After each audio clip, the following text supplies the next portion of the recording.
Hello everyone, welcome to another BitCraft stream.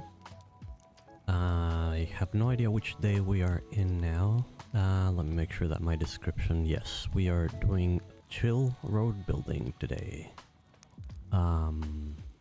Let's see.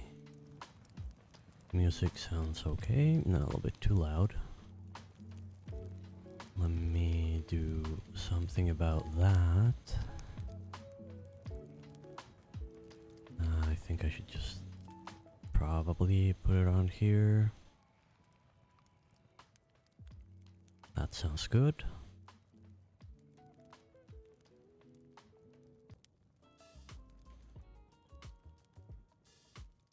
Yep, that one's probably about as loud as it's gonna get. Alrighty, so... Yes, today we are continuing this road building project that we have coming out from Tortuga right now. We've cleared some of the trees and done a little bit of the paving. And yeah, I was basically preparing some materials for that earlier. Yeah, we're just gonna continue with it. So, first let me grab... As you can see, I have a few pebbles here. Actually, I probably don't need that many, and I want to grab some of this planks as well. Maybe about 5 stacks should be good. That way we can do some of both types of paving.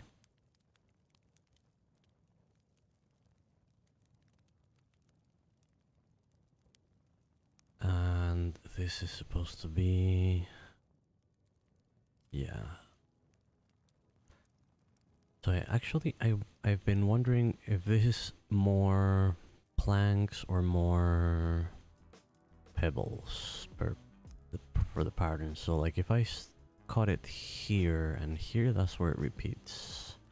There's 1, 2, 3, 4, 5, 6, 7, 8, 9, 10, 11, 12, 13, 14, 15, 16, 17, 18, 19, 20, 21, 22, 23, 24.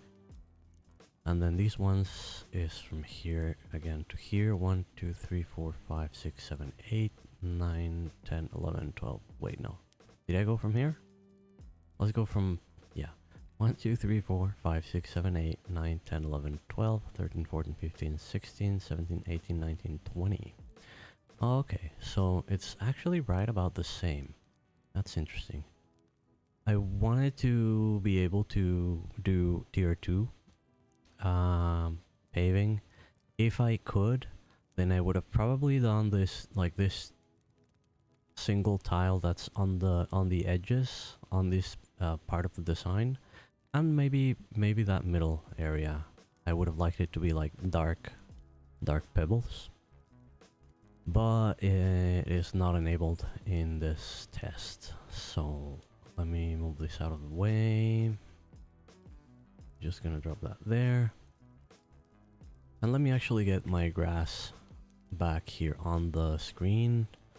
I had it like that because I was getting mod, and the clay mounds are not very easy to see with the proper grass density. This kind of like obfuscates what is underneath a little bit, more so at night, which is of course the time that I chose to do that. Okay, so these are going to be wood instead of the pebbles that I had in there. And I might start with the I'm probably going to keep calling this planked road. Actually, they called it planked road, and let me make some feedback about that right now, because it does not use planks. What it uses is the step before that, which is stripped wood. It's nice because it takes a bit less effort to make these things, and there hasn't really been anything to do with them all you do is you turn logs into these things, and then this is sort of like just a middle step to make the planks. Like, you get them from these things, that makes sense, and these things have a lot of uses. If you go to here and you go to use, you can see that you can use it to build these things here, or to smelt the ferrolith, or to bake the bricks, but you can further process it into the stripped wood.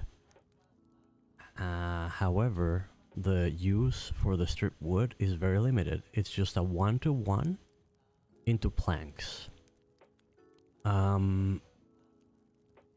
So it's kind of like a halfway step that was maybe a bit more important. I think earlier on, maybe in Alpha 1 or 2, there was also a bit of a funneling element of the system here, that it would take 2 of these to make 1 of those, maybe. But if it's just 1-to-1, it, like, they could just cut that step and just add this effort into like making this straight from logs. I like that they, for now, have made this what we use for roads. It also makes me think that they might have other horizontal gameplay objectives for the stripped wood. Like, maybe it can be used for furniture. Hey, Voidy, how are you doing today? But yeah, maybe it can be used for other things, but for now, for the paving, it is what we're going to be using, and it should not be named planked road. So I'll be right back, Voidy. I am actually still here. I'm just going to Alt-Tab to BitCraft Discord, because I'm gonna be typing feedback as usual. How are you doing? How has your day been? Are you gonna play, or are you playing right now? Or have you already done everything that you expected from the demo and just waiting for a couple more weeks until, well, a little bit more than 2 weeks until we get the full thing?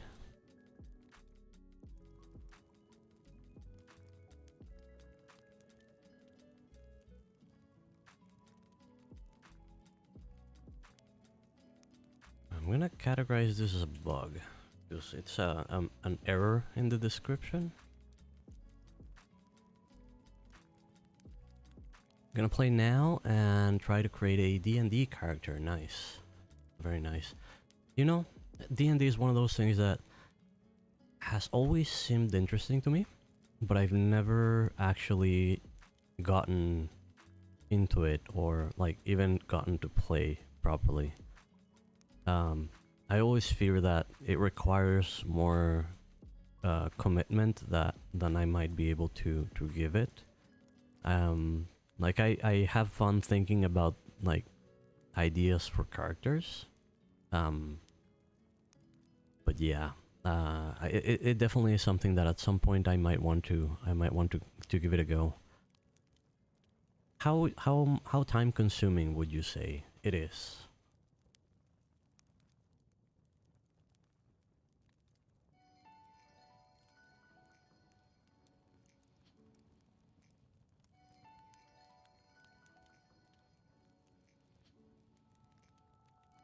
Yeah, yeah,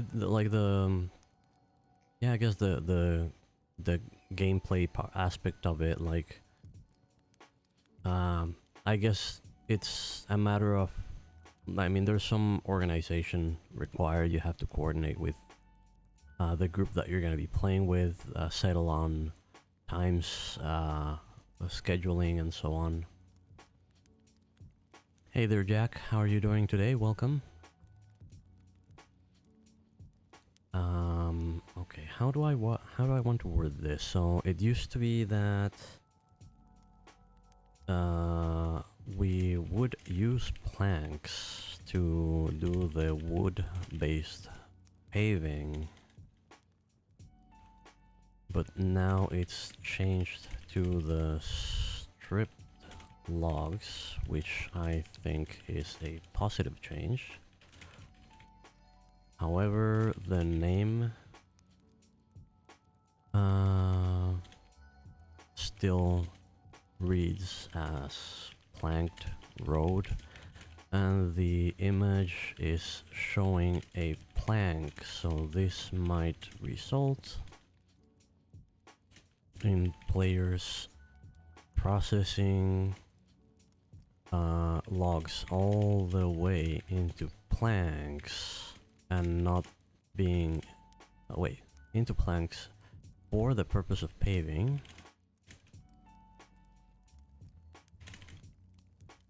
and find that this is not the resource they needed and feel frustrated. Alright. Depends on dungeon masters, but like 4 or 5 hours or more. You can have time to rest, of course, like 15 to 5 or 15 to 20 minutes. That makes sense. That's kind of what I was kind of what I was expecting.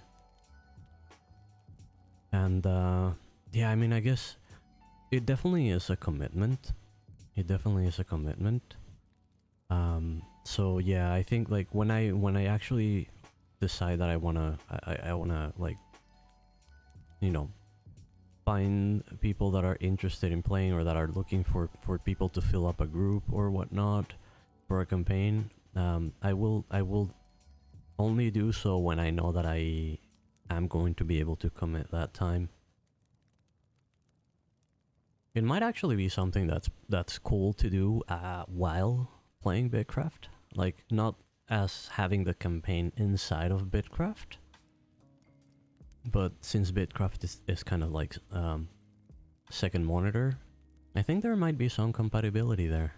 Like I could be just paving here and instead of actually just yapping about the game, to actually have an ongoing D&D game with more people. Food for thought.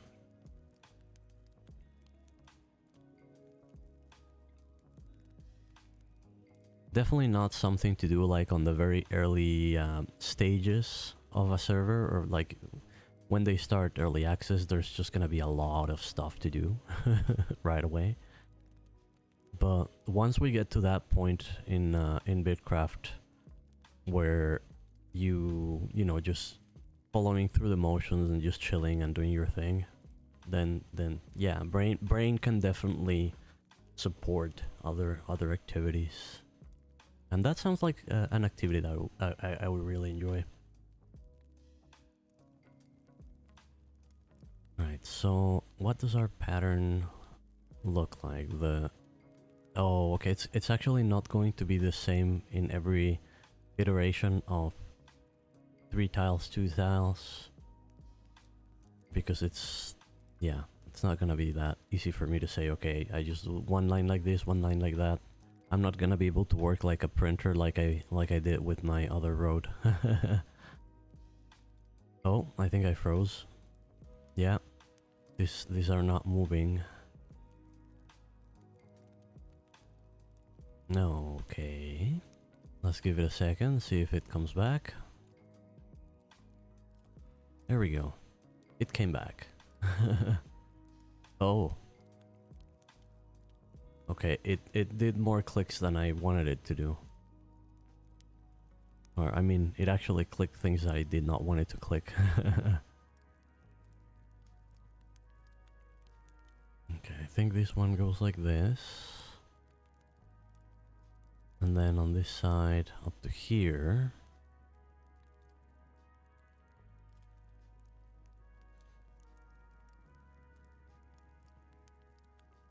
Yeah, there's a little bit of glitchiness. Hopefully it's not too bad. If it gets too bad, I'll dial down the grass. Let me see, how many other things do I have running right now that I could close? I can close this window. That's about it. The rest is just like OBS, my little dog, the music, my chat overlay.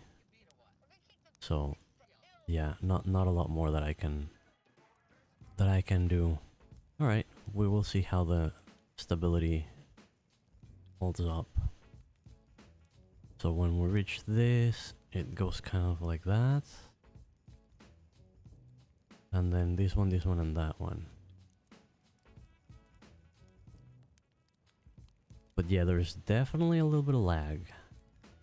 Let me take a quick look at my task manager. Is there maybe a bit of a memory leak? Oh yeah. Memory is going high. I'm going to reset the game real quick. So give me 1 second. You found a new mob in the Rocky Garden? It looks like the Scorpio crab-like with the shell. I think I remember seeing those a little bit in the stress test. Skrillers or something like that. But I didn't really stop and look because, you know, I was roaming around and trying to find the hex steel nuggets. Alright, let me close and open it again. A sketch. Nice. Do they have ranged attacks or just normal attacks? Are they strong? Are they like equivalent to jackals? Normal. Oh, 50 HP is actually lower, right? Oh wait, no. I'm thinking, I was thinking 250, but that was an alpha jackal that I was helping Highwit and Starbuck Viper earlier, going out and hunting, and the number that stuck in my head was 250, but that was the alpha jackal.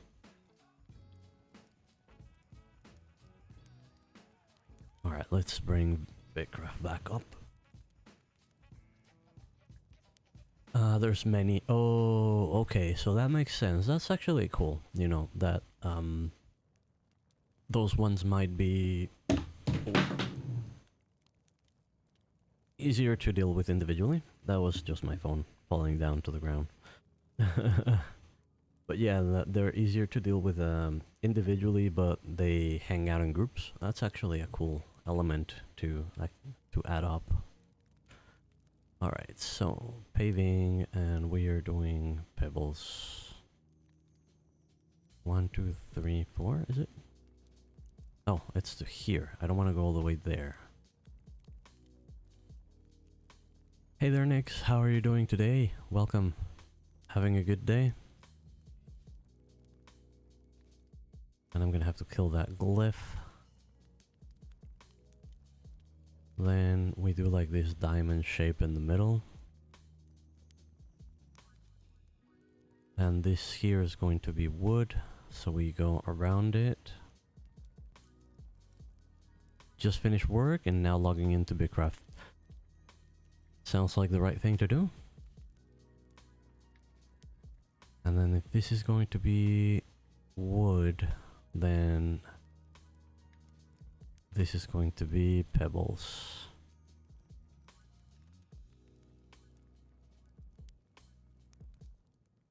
I'm learning the negative space of the design so that I do part of the paving, then another part of the paving. And then this one's 3 wide, and then there's that one there. Well, not 3 wide, although I guess you could say this is 1 line, this is another line, this is another line, so that is kind of 3. 1.5, and then 2. And next, blanks. Let's start here.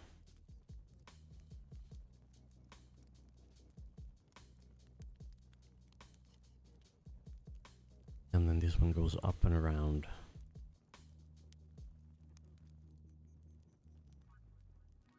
So this is basically what road building looks like. It's not the most glamorous job.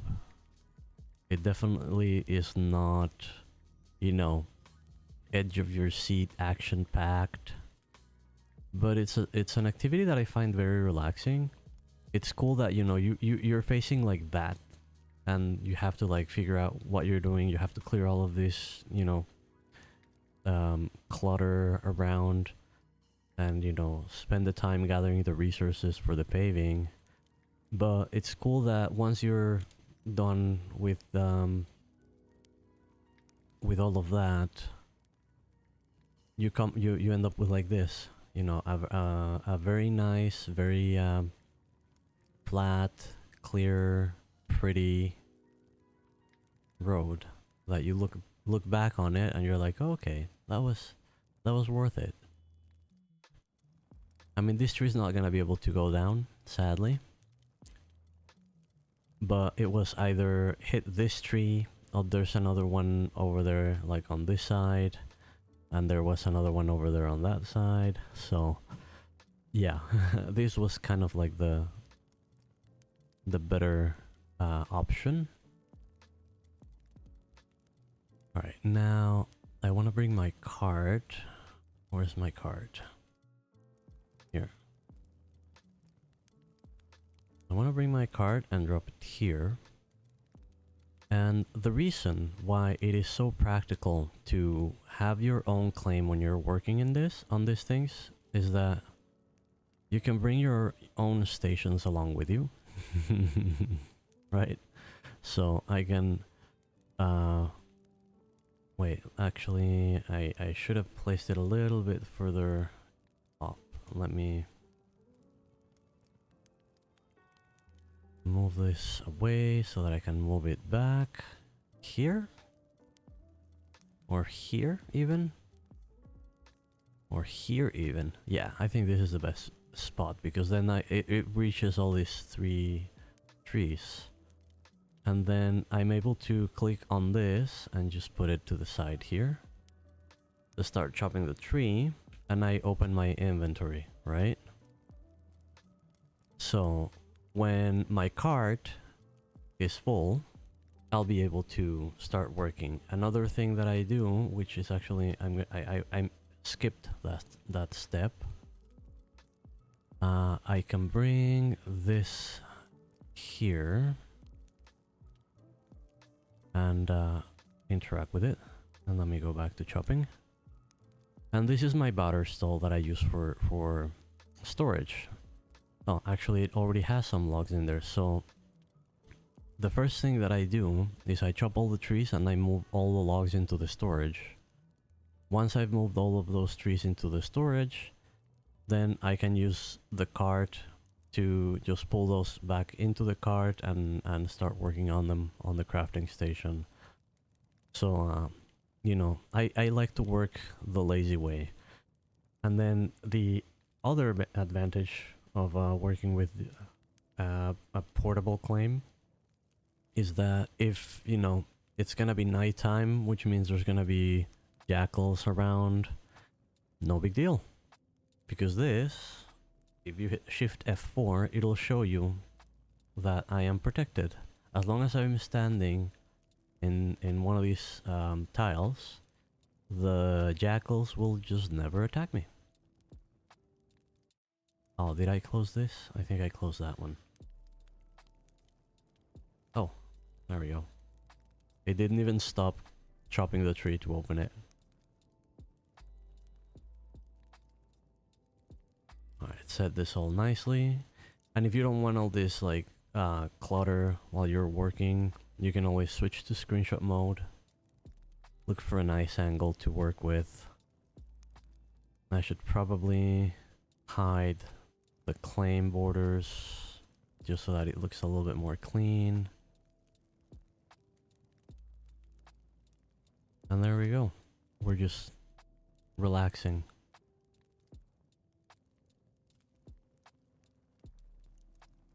This is why I like to build roads. It's an activity that I find relaxing. It's an activity where I find an area of the world in a specific way, in its natural way, and I'm able to work with it to make it into something different. One of the main interesting things about BitCraft is that it is an MMORPG that allows you to modify the world. And everyone in the world will see whatever it is that you modified. It's coming along, it's coming along. Let me turn out that way. So it is kind of like going over there. I came up with this pattern because we only really have two colors to use. There's no tier 2 paving, neither pebbles nor wood. So yeah, it's coming along nicely. There's a tree that could not be removed, but other than that, it's looking good. And yeah, plenty of road to go there.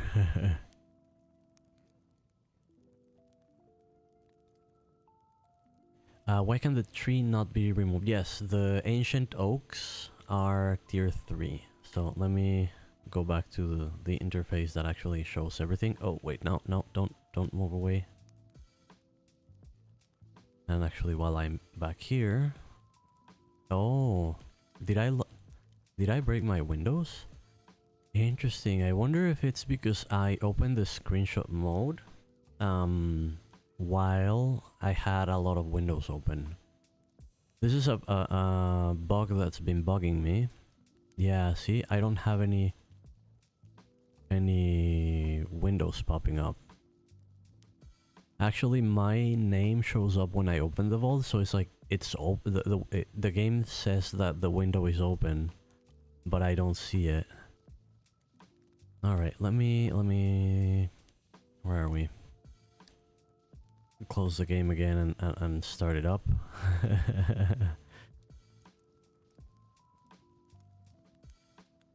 And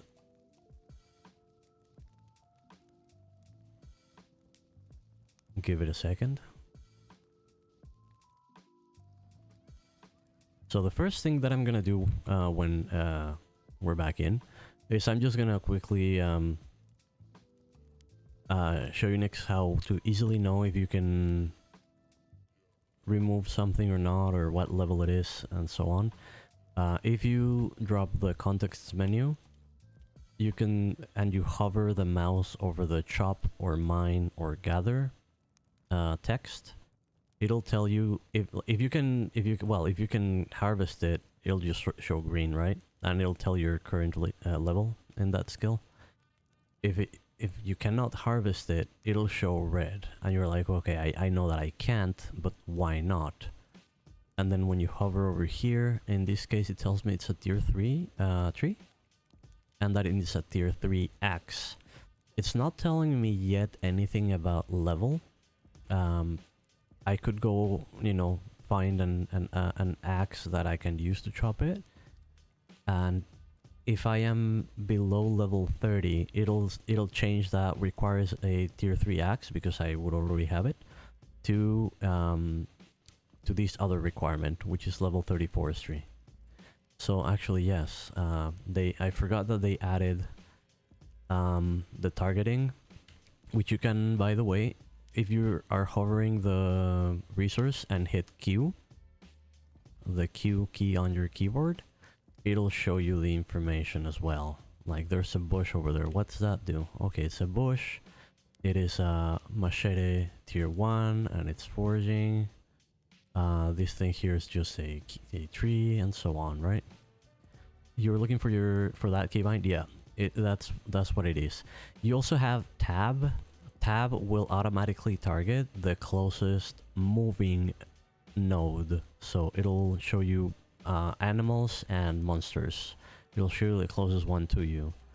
So if a jackal was running towards me, I could hit tab, and it would target the jackal, so I can easily engage into combat without, you know, struggling to, you know, where is it between the trees and trying to target it. So yeah, tab is for moving things, and then hovering with the mouse and Q shows you all the other things. Very, very handy. Now, having explained that, let's do a little experiment. So I'm gonna start first with just my inventory and cart. And I had the inventory and the cart when I went into screenshot mode, right? And, you know, I spent a little bit of time here, moving the camera around, panning one way, Turning. Oh, that's the shiny light from the watchtower. Turn the other way. All right. So let's see if that kills my... Okay, that did not kill my Windows interface. So what happens if we overload the amount of windows that we have open at any given time, and then go into screenshot mode? I can still look around, zoom in and zoom out, move the camera out and about, pan it one way and the other, and they're all still here. Oh, but they actually rearranged. I don't know if you noticed, but when I was moving these things out of the way, I was shoving them sort of like out and to the sides this way. So it might be partially related. Maybe it's if the... I don't know, like if the window that I am interacting with before entering screenshot mode is outside of bounds. Because then when I come back, you know, you see they're all clipped within the screen size. So I'm assuming that the problem is they disappear because when it tries to do this, it fails. And then you just don't see your windows anymore. So I'm just gonna take a screenshot like this. Give me a second. And then I go into screenshot mode and hit escape, and then this is what they look like after. I'm just gonna make a quick post over in my feedback so that they can have a look at it and see if this is what it is.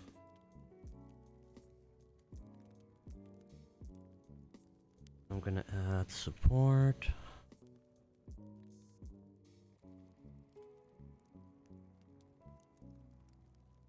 I suspect the problem with the UI bug where the windows disappear when entering or when going into screenshot mode might be related to the fact that when you exit screenshot mode and go back to the game, or I guess to the normal screen, it automatically tries to fit the windows back into the visible window regardless of where the player may have dragged them to. So maybe it's when it tries to do that and runs into an error that we lose visibility of the windows altogether.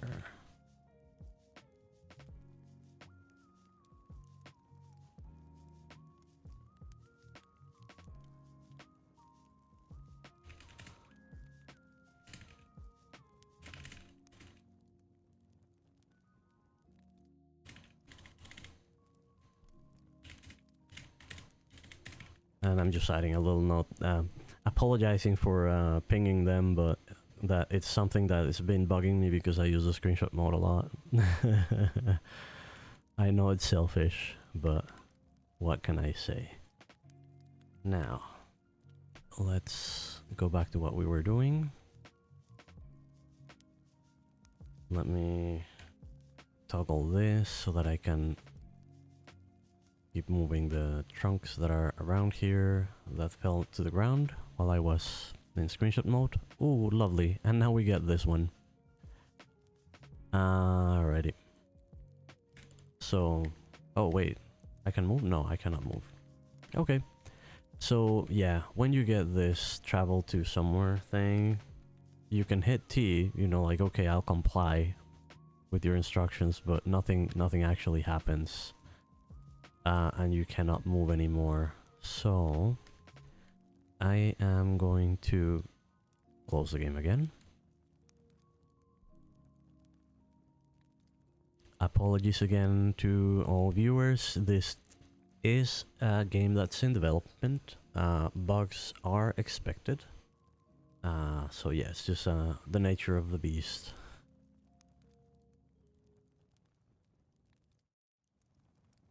Okay, we give it a second and go back to log in.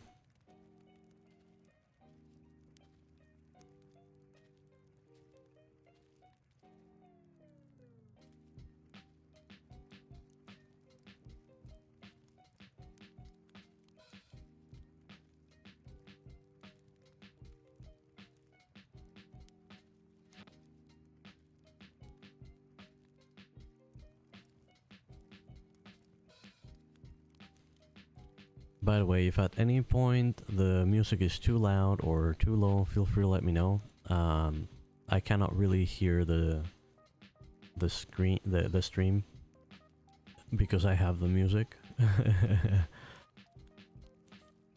But yes, if the music sounds good and you're not able to listen to it properly, let me know and I can fix that. All right. We got our screens back up and we're gonna chop that tree again.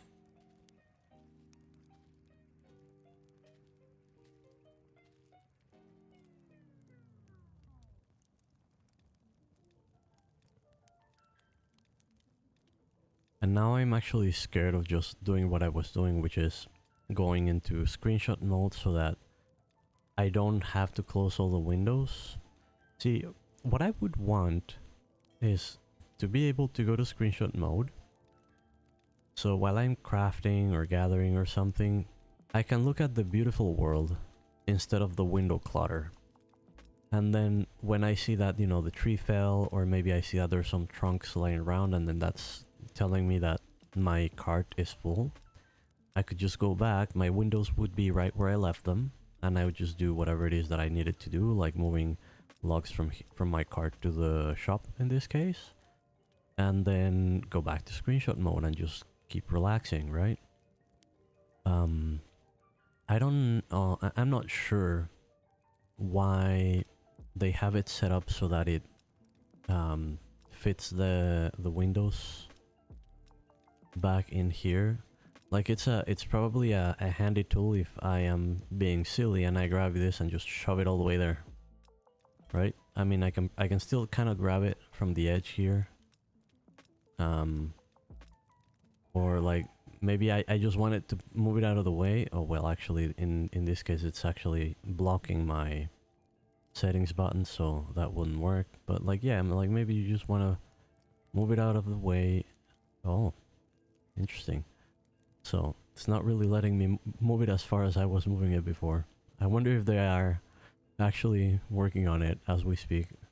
No, it looks like I am able to grab it just by the edge. No, shove it over there. No, I don't know, maybe they are working on it, maybe not. Either way, what I would expect out of the screenshot mode is being able to clear the clutter from the UI, enjoy the scenery, and then be able to go back to my screen right how I left it. It doesn't make much sense to me that going here and coming back, you know, I was on the stock tab instead of the listings, and you know, I had this thing down here instead of up there, and then having to rearrange everything every time you go back. I like to not have to click so much.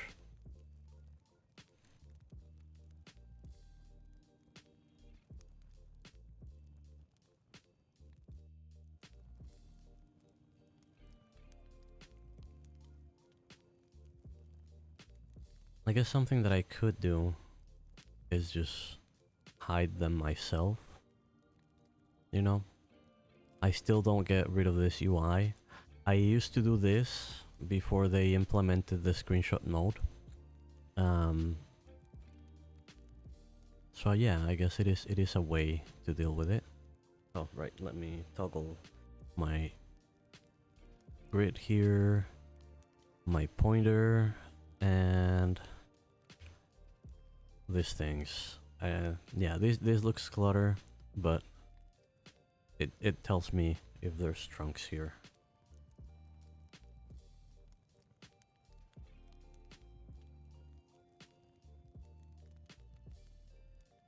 One second. I am getting pinged on Discord.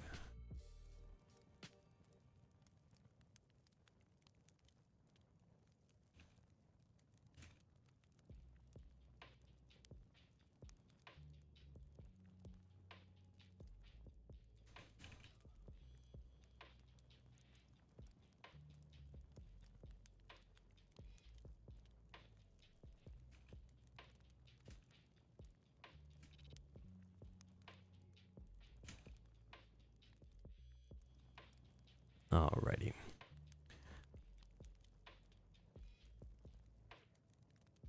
Okay, so yeah, I am going to not use the screenshot mode until I hear that UI bug's been fixed, at least not while I stream, because it's definitely not fun for viewers to just watch me stumble. Well, it probably is fun for you guys to just watch me stumble around, right?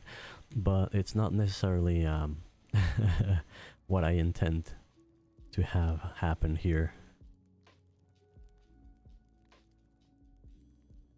Oh, by the way, thanks for the lurk there, Lani Day. I think I was focused on the other things when you lurked. I don't have any actions activated. I should get a cool sound effect and or message when somebody lurks. Oh, that's right. I probably filled my card already. So let's drop that in here. And I do turn that on now so that I'm gonna be able to grab all the trunks that got scattered around. Let me actually just move the cart here. And that's all of them, right? And there was another tree, yes, right here. Can I move my... Yes, I can. My barter stall, like here. So that I can keep chopping the tree and then moving my cargo over here. Set it up so that it takes the least amount of clicking as you can get away with. That's my motto.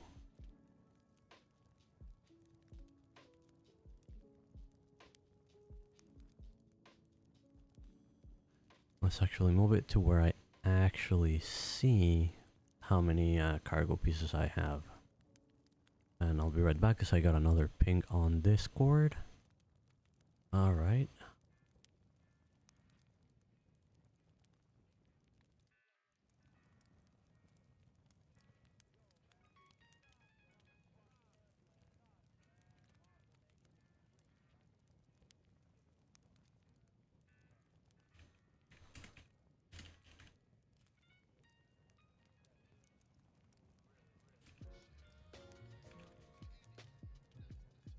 Who let the dogs out? I don't know.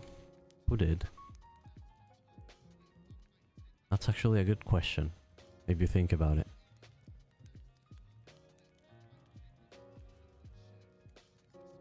Is there actually like a double meaning to it? I don't know. I don't like English is not my native language. I know there's a song, right? But I have no idea like there's a double meaning to it.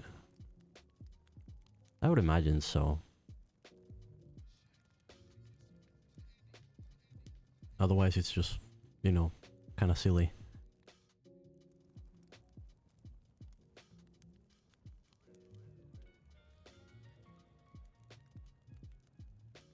Alright, so it looks like Boogie has a machete for me.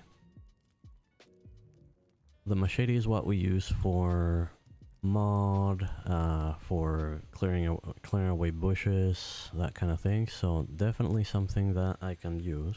Let me just drop this here so I can run faster.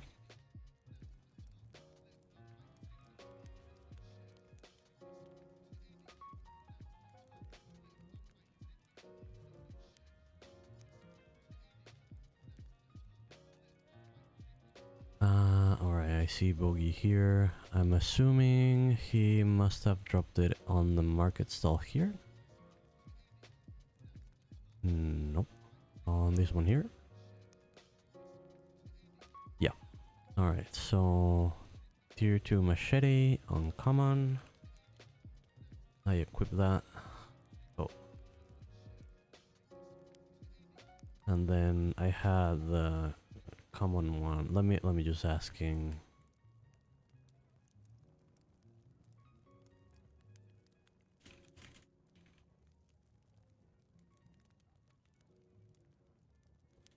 Well, I mean, I'm just gonna drop it here next to the Perlith tools. I don't think that they're gonna be useful for anything because we don't have tier 3 accessibility. Because you could still, I mean, upgrade a tier 1, I mean a tier 2 common tool with the hopes of getting at least an uncommon at tier 3. If tier 3 you get common, then that tool's probably cursed and you want to get rid of it.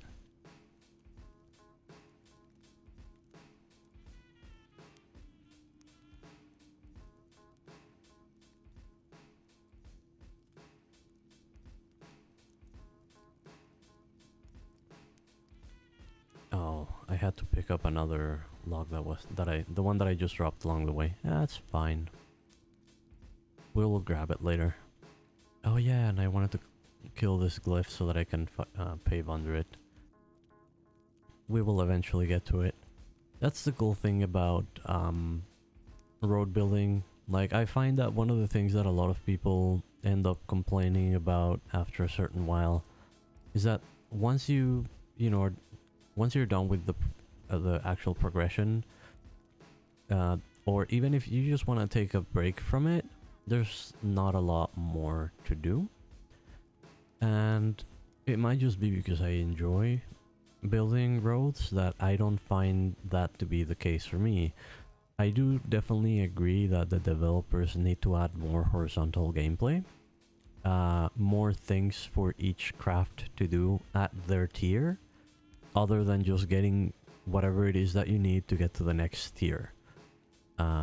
Because otherwise there's no clear objective other than, you know, you get to 1 so you get to 2, and then you get to 2 so you get to 3, and you reach the end and there's nothing else to get to, and it's kind of like everything was pointless then, right?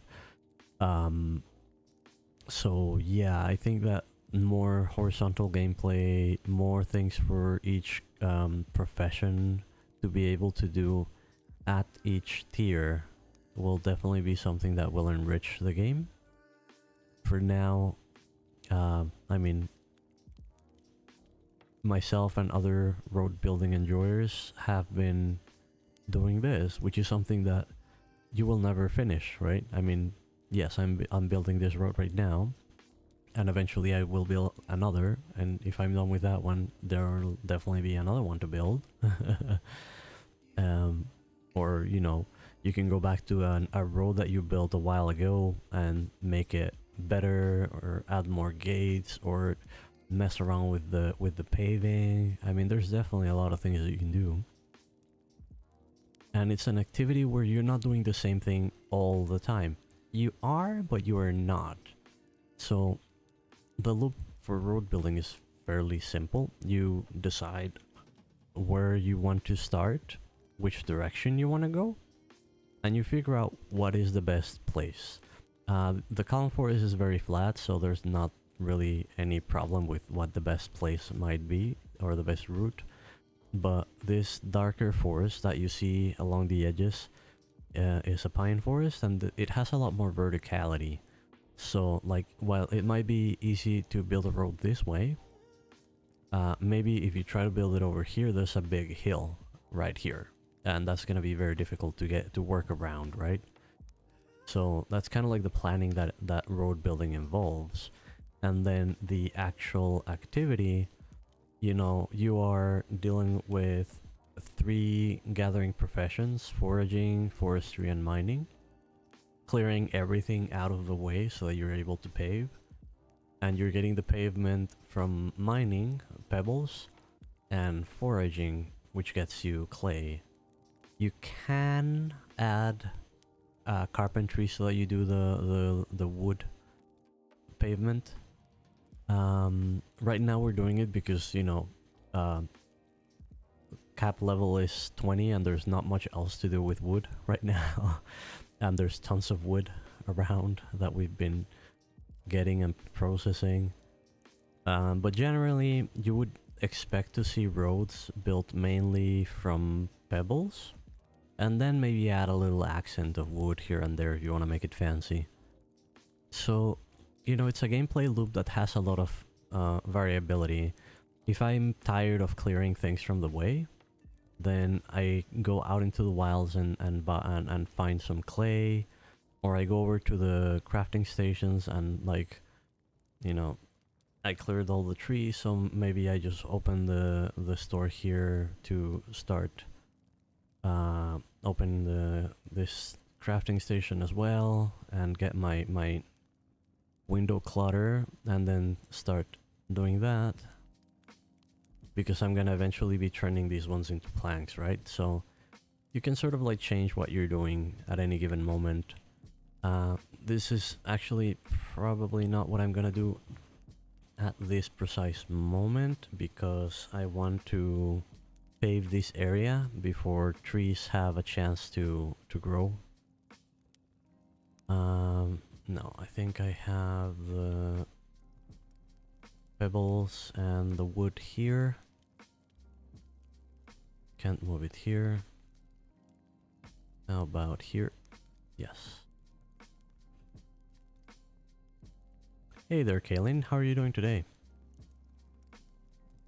So I'm going to grab a bit more clay, and I'm gonna grab a few more logs and more clay. The Hexite capsule for a watchtower is on its way to Foothills of Regret. Nice. 4.5 hours of sailing for the deliverer. But okay, so it's gonna be Umbilica Empire. Is that what you guys are doing? Like, all of Umbilica is gonna deal with all the logistics of bringing their Hexite to all the different Umbilica related settlements. I guess it makes sense. Are you not able to build the foundry in Foothills of Regret? It is a foundry, right? Yeah, where you make the Hexite capsules. You cannot... it goes from Cordy to Kalmalu to Foothills. Okay. So these ones can only be built in the capital? You cannot build them in like aligned settlements?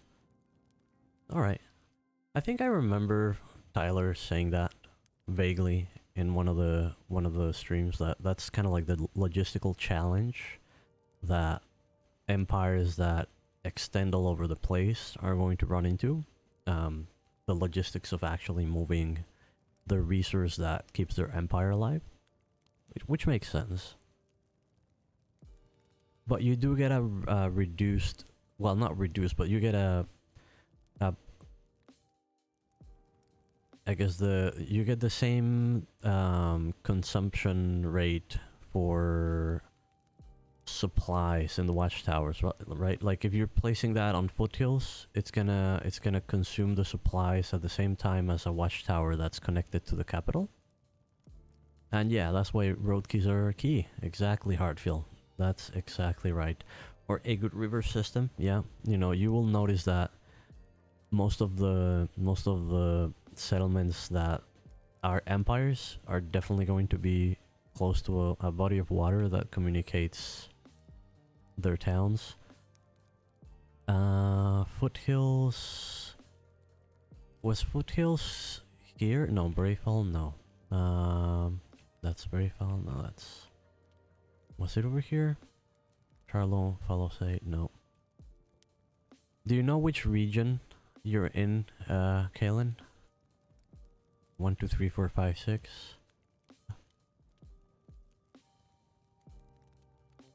One to the right?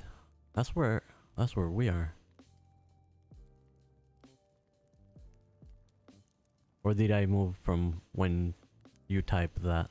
I'm gonna stay still. F4.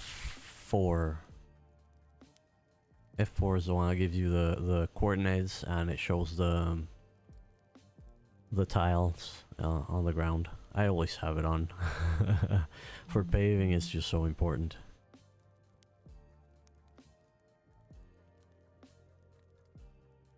Let me move this out of the way.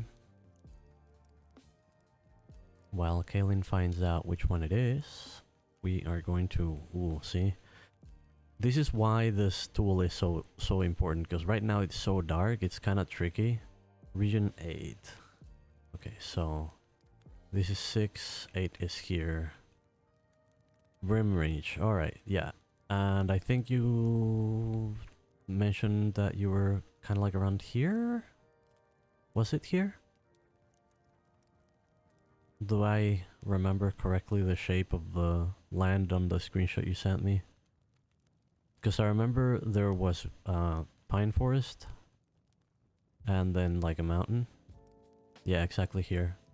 Is it going like in between, like next to this little lake? I think so, right? So is it just gonna be a straight line this way? Kinda? Yeah, it does ring a bell. I'll definitely drop by to check it out. Let's see. We are going to do this one first, so that's 1, 2, 3, and 4. And then go back in.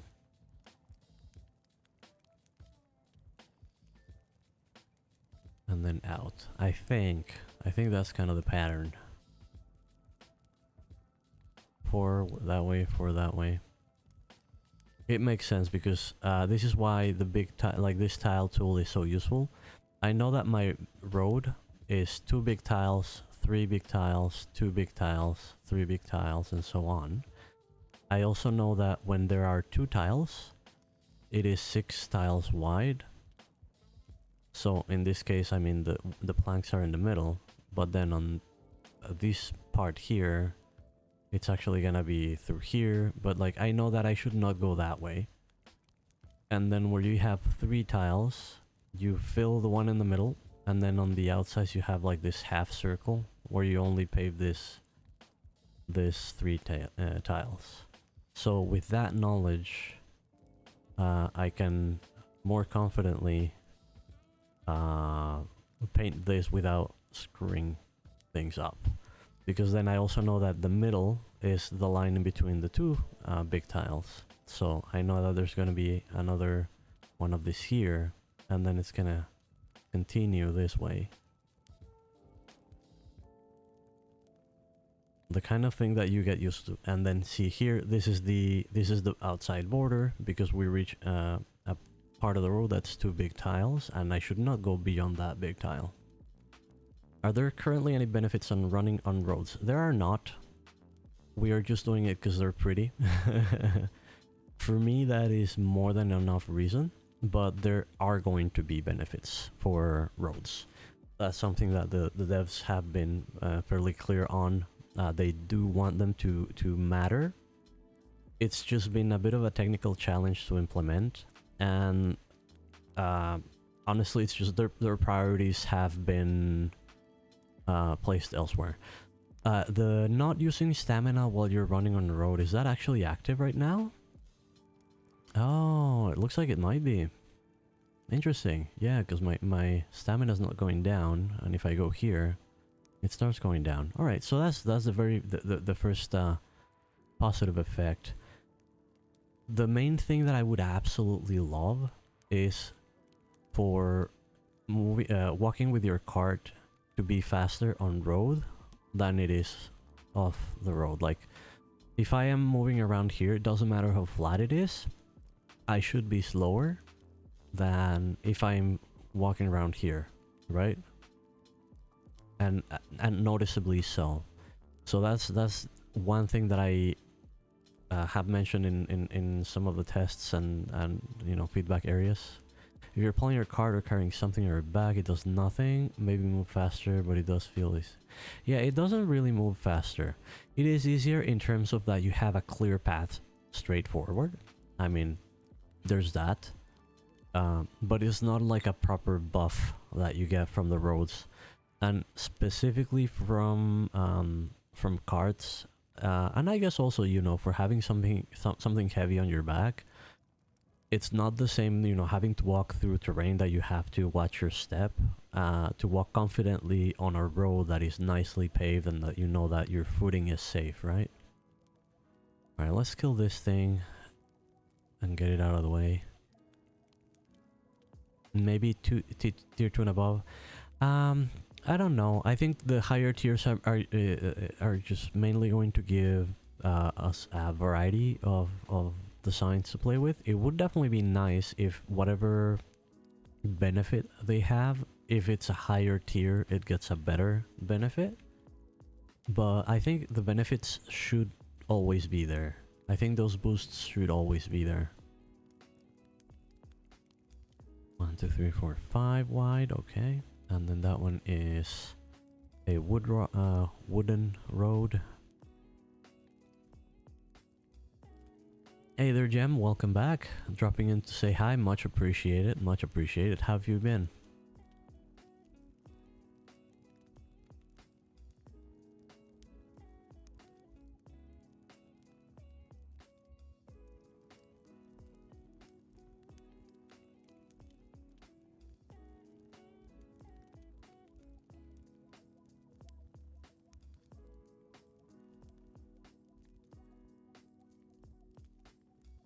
How do you get the fancy line road prices that the T2 colored one?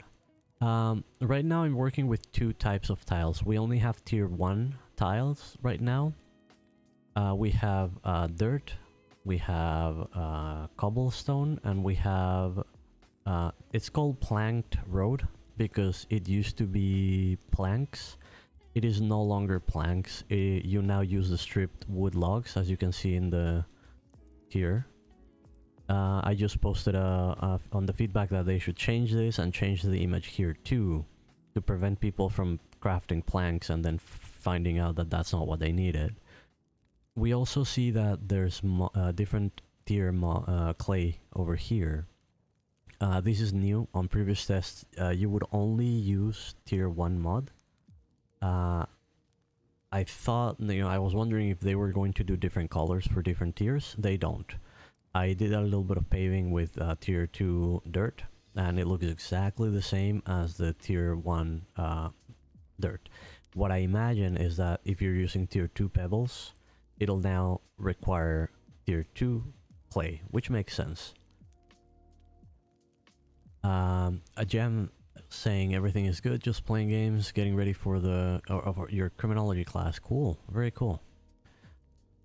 Getting relaxed before class is always a good idea. Although don't get too tired gaming, because you need to pay attention. Nick's saying that different tiers give different benefits when then you might be forced. Yeah, that's the one sort of, like, I guess, point against it. When you make something that is inherently better than something else, then you're sort of forcing the player base to aim for that every single time. So honestly, if all that happened was just different colors, and then the only reason you would make, like, a different colored road is either because you know, you're flexing that you've got the highest tier pebbles, or I mean, and that reflects on your group and whatnot, or you're choosing the colors to go along with the environment. I built a road on closed alpha 3 that was in the pine forest, and I was using this tier 1 pebbles and the teal pebbles that are tier 4, and then the blue pebbles that are tier 5.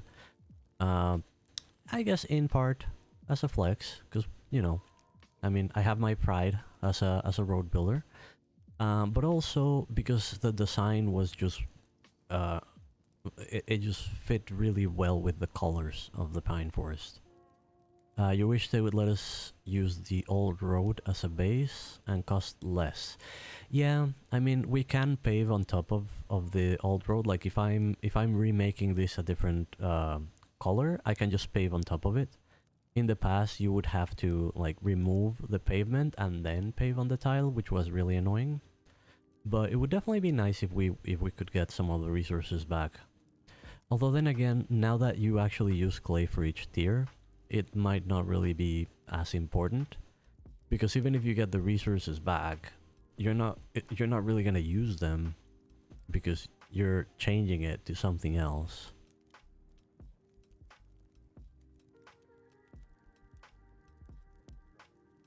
I don't know if that makes sense.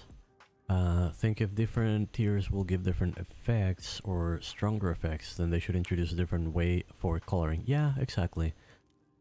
Because, you know, yeah, like if there's like a bright yellow road, you're probably not gonna wanna use it in the forest, in the pine forest. It's just gonna look weird, right? And in the same way, I mean, I'm not sure that the teal shows very well on the maple forest, which is really orange. So I hope that they just keep the different tiers as being different colors, and all the roads give the same buffs. Because then you will see like the I guess the cheap empires that are gonna do roads like these ones, because they just want to maximize like huge roads, but yeah, but they're like low tier pavement. And then you will see like the proper flexers with the high tier pebbles that are only doing it because it looks better, even if it involves more effort. And then, you know, those roads are definitely gonna be, I guess, at least thought of as better. And again, you know, us road builders, we have our pride. We like to we like, you know, we want to be satisfied that we are doing something good and well made.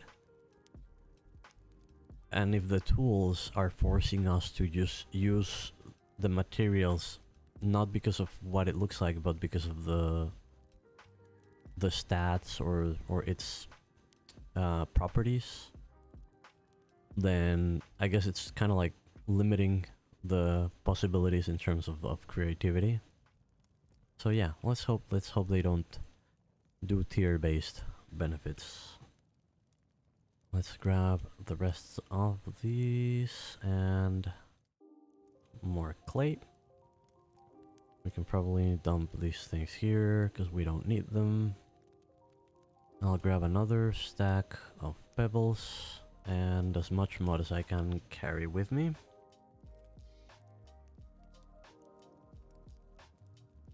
I'll deal with this tree later. For now, I'm just gonna pave around as much as I can, because I also know that some fellows over from Tortuga are gonna see that, oh, this is better, and then they'll see that I'm, you know, partially paving here, but there's stuff on the way, and they'll just feel compelled to remove things, and they're gonna save me some work. So let's use their labor, right? Paving wood. 1, 2, 3, 4, and that's on the outside, and then we go in. Oh, can't go there, can't go there, can't go there, can't go there or there. We have to go all the way there. Oh wait, but I don't...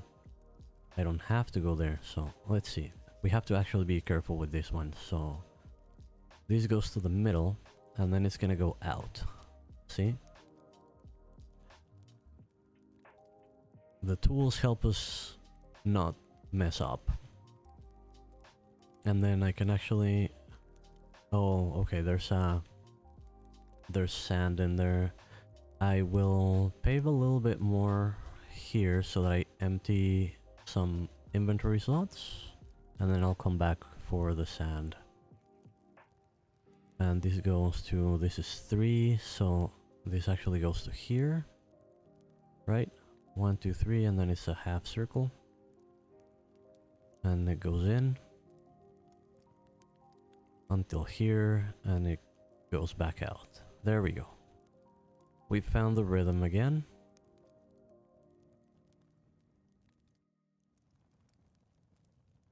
Wait, maybe not. No, this one actually went to here because that's the half circle. I don't want to make a mistake here, so I'm just gonna remove these ones. See, never get too overconfident. The moment you're like, oh yeah, we got it. That's exactly when you make a mistake. Yeah, on the 3 tiles wide, we have the half circle, and we have to complete the half circle. Then we go back towards the middle. And reach this line, and then go back out.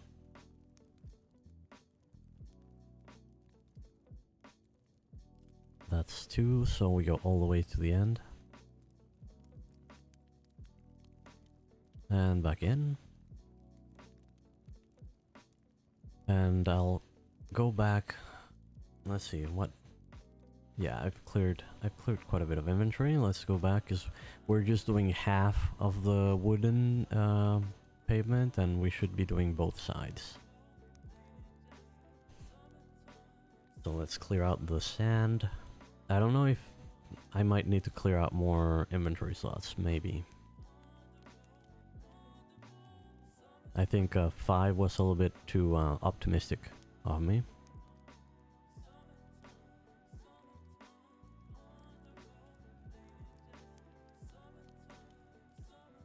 But what I can do is... This is the middle. So this is gonna be wood, which means this is going to be wood. And that one's gonna keep going this way. And then from here there, it's gonna go that way. So let's clear a little bit more. This is 3, we do the half circle here.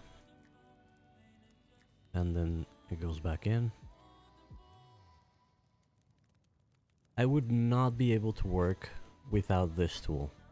I mean, I probably would, but I would do a lot more mistakes. Or I would not be able to do like a full set of use up all of the wood in my inventory. I would have to do like one little diamond at a time, which is not bad, but I like to work this way. It feels, I guess, more efficient to just do as much as you can with that without having to click back and forth between the tile materials.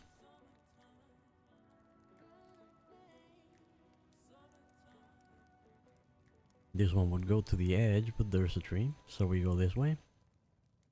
Normally, I would leave this, I would skip the fibers, so that I would harvest the fibers and get more foraging experience, but we're capped at 20, so there's no point. And then this is the middle tile, and then these ones are also wood. Okay.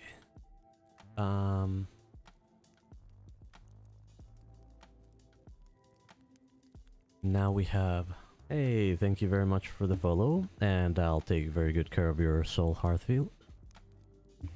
Glad to see that you're enjoying my ramblings.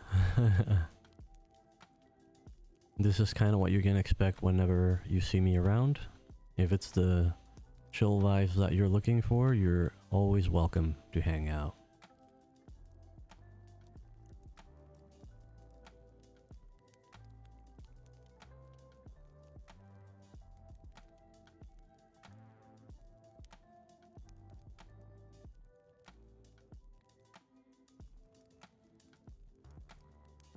can probably do the middle parts as well. I have 15, it's 4 each. 1, 2, 3. Yeah, I have enough for those.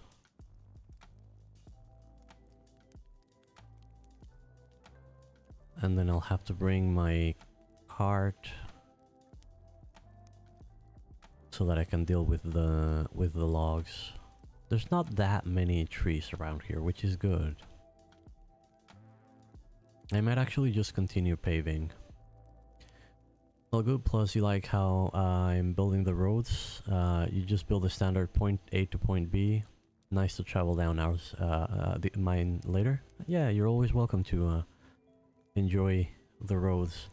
You know, the very first road that I built in BitCraft, I was just like following this sort of line, and then, you know, if I hit a tree, I would just go around it and so on.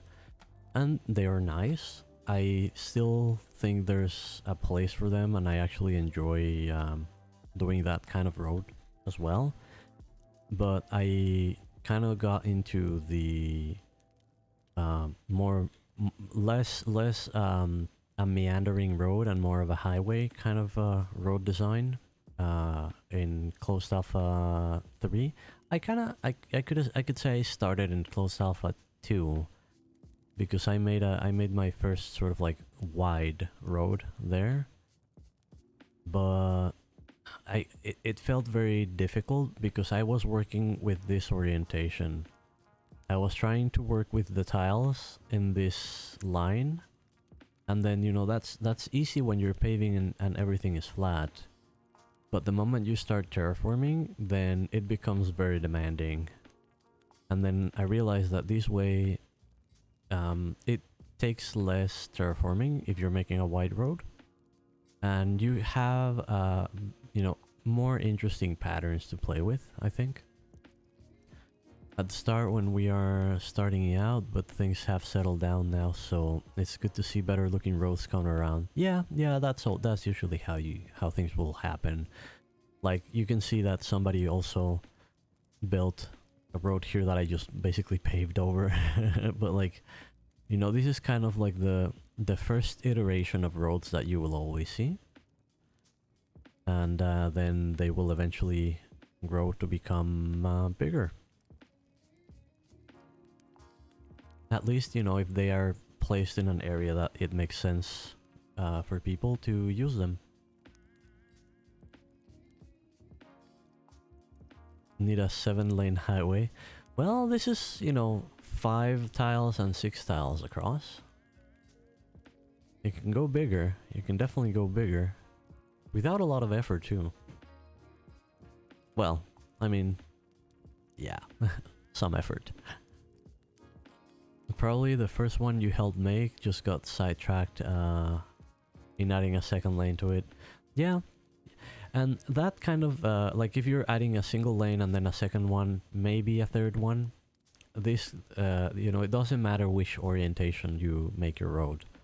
I will always argue that this orientation is the proper orientation, and by always I mean starting a couple of days ago. But yeah, like, because this is the orientation where gates work. But when you're making a road that's only a couple of tiles wide, a lot of the time, and especially early on, the most important thing is just having a clear way to traverse. You know, if your claim is in one side of the forest and you want to go there, you will usually just make a bit of a squiggly line around here that, you know, covers that distance in a short way.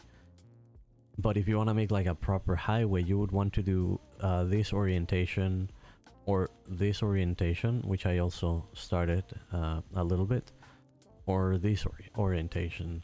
The east to west doesn't quite work with the gates either. Because the world is hexagon based, it's kind of different than one would instinctively assume. And sometimes it's not very clear which orientation is gonna work best until you actually start laying gates down on the ground.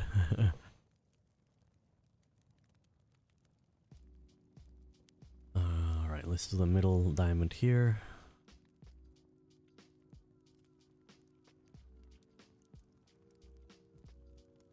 And the other main reason why I feel like streaming the whole process of road building is that people should understand that, like, you know, it's very easy to get to a finished road and say, wow, this is super cool. The people must have must be super skilled at it, or must be like, yeah, you know, road building experts. There's no way I could do it. And then, you know, if you try to do it and then you find out that all you're doing is chopping trees and clearing bushes and you feel like you're not making any progress, it can be very discouraging.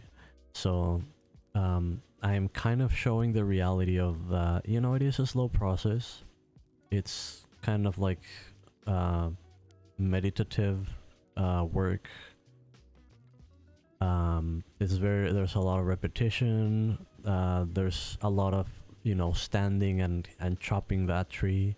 And these are tier 1 trees. Like, once you get to the higher tier biomes, there's trees that have a lot more durability. Like right now, these ones have 1500 durability.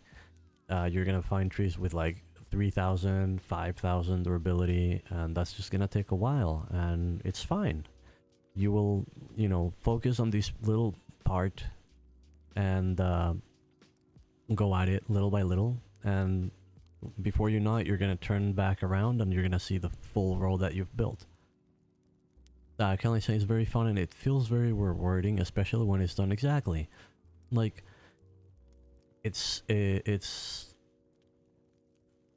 I guess it can be tedious at times. While I'm not yapping around in stream, if I'm building road and I'm just not streaming at the moment, I will usually be listening to an audiobook or a podcast. Because again, it can become a tedious task. But then, like Kaylin says, when you're done, you turn around and you look at what you've done and you're like, wait, it was worth it. It was definitely worth it. I'm your podcast.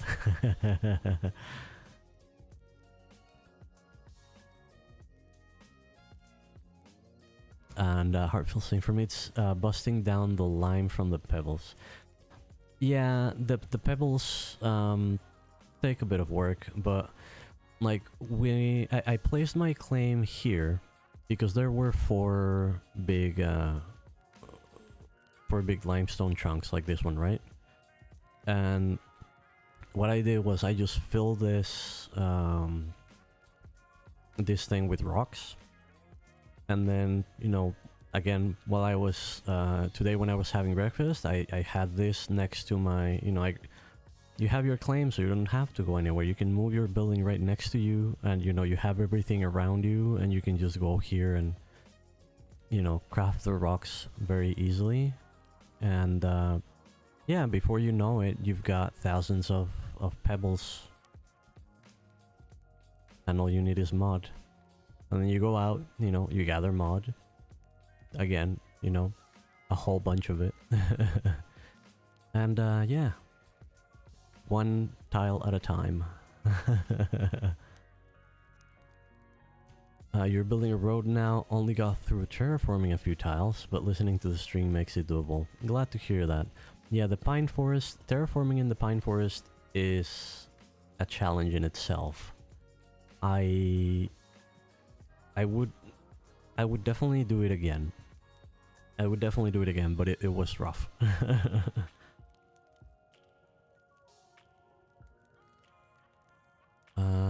Pebbles now. That is 1, 2, 3, and 4, so that's up to here because...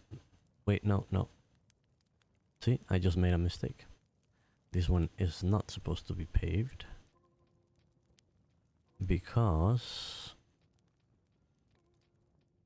this is a 2-tile section, so I only fill the 2 tiles. Then on the 3 tile section, I fill the middle one, which I can't, and then I make the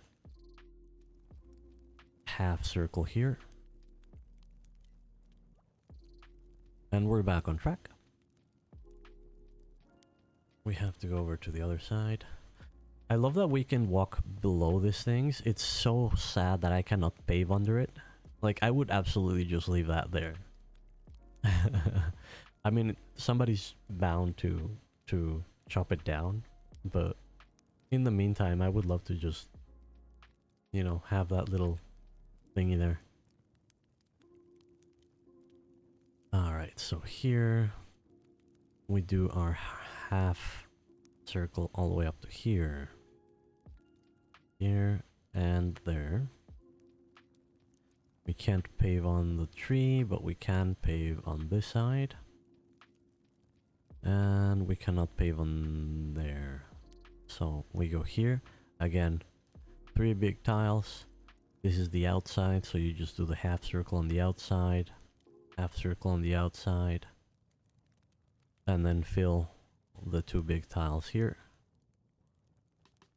It's a lot easier once you set out part of the pattern, and then you're just sort of like filling the gaps with the other materials. The road that I built in the pine forest in the last test actually used 3 different types of tiles. So I would set one color, and then I would set the second color, and then the third color was just like perfectly placing the last pieces in, and it felt so satisfying.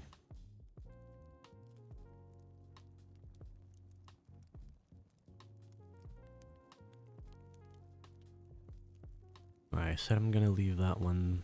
No, I would leave that one there, but I'm not going to because we cannot really level our foraging anymore.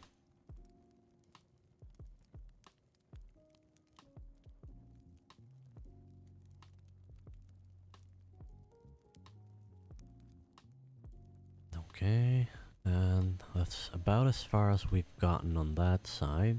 Again, 1, 2, 1, 3 if in doubt, and then outside half circle.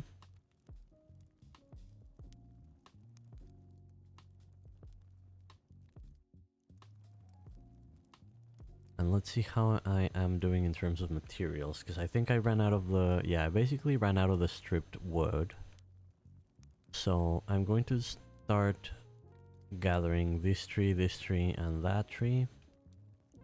And this one here. And that one there. These 3. And that one. Yeah. This one is also in my way. Yes, this one too. This one's gonna go too. Over here, everything looks clear. This one's on the outside of the road. And that's another thing that's valuable. Leaving trees around your road is going to make things look nicer. Like right now, we cleared a lot of stuff over here, but having the forest right next to the road, I think it makes a very cool look. Hey there, Kaio. Welcome to the stream. How are you doing today? I am. It's going well. It's going well. We're paving some road. How about you?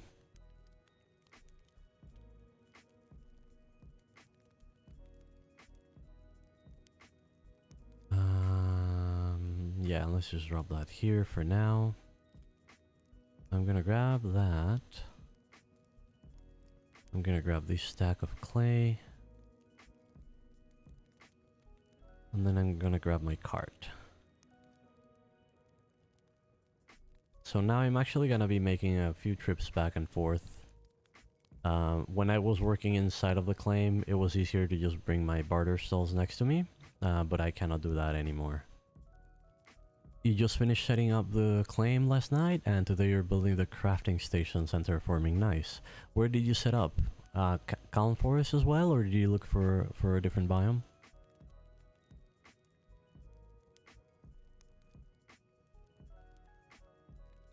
Oh, looks like the cart inventory is not responsive. There we go.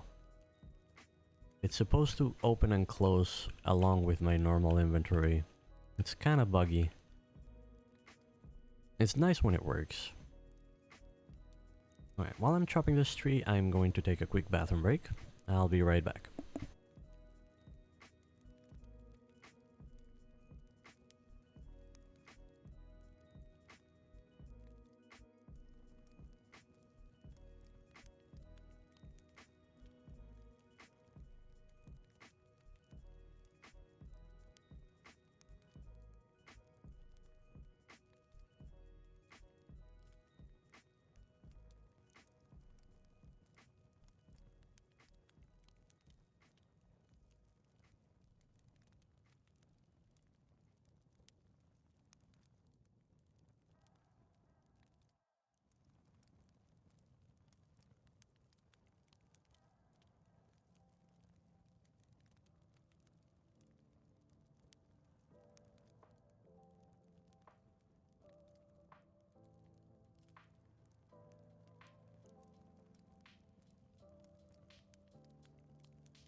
And I'm back. So you're south of Mornwatch. Do you know what region that is? There's this debug tool that you can turn on in the settings. You can enable the F keys. And with F4, you can see your coordinates here and it'll tell you which region it is. Because I haven't... Oh, region 9 you think? So that would be just north from me. Let's see if you remember correctly. Yeah, so just south. All right, next to the Aldea de la Luz.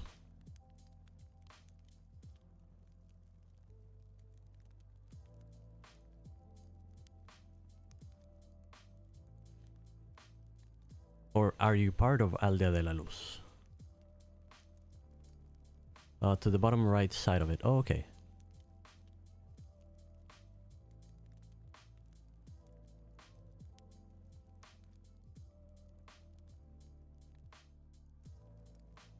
So that would actually be Calm Forest as well, right? It looks like everything around Mornwatch. There might be plains up here, actually. If there are plains here, that is the best place to hunt goats, from what I understand. There's more of them, and there's no trees. I do speak Spanish. That is my native language, indeed.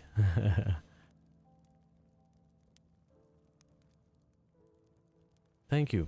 Thank you. I practice.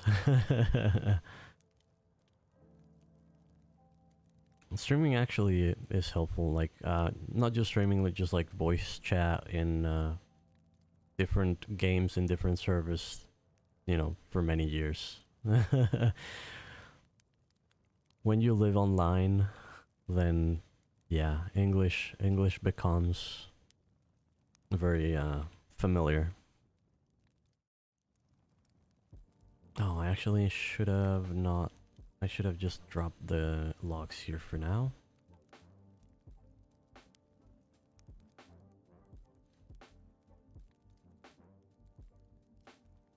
Is there any way to have more than one cart?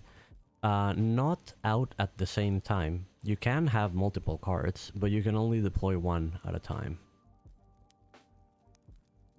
So I guess, for practical purposes, no.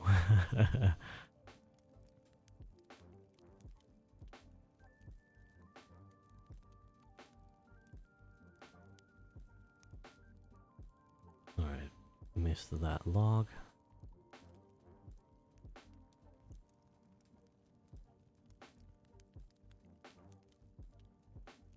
There we go. Let's go grab some more. Yeah, if you need extra inventory like around in the world, one of the things that you can do is get the barter stall. These ones have pretty good storage. Then the personal cache also has decent storage. And I think you can have up to 4 deployables out at the same time. So like you'd have your cart, your personal cache, and your barter stall, which I haven't gotten this time because, I mean, it's a demo. I'm not really gonna use them. That's why I, you know, spent all the effort that I spent on the first 2 days in getting my own claim writ, because then for storage I can just build these things and, you know, what more do you want? And they're super cheap. It takes 6 planks, a couple of what do you call those? Cloth strips to rope and to trunks. So yeah, the way that I figured out I had to work for building roads in Closed Alpha 3 was that I needed to have one of these. And like right now, everything is here. I guess I could demonstrate this right now. So what you do is that this is not meant to stay there. It's meant to move around. So I do a little bit of a squiggly line through here.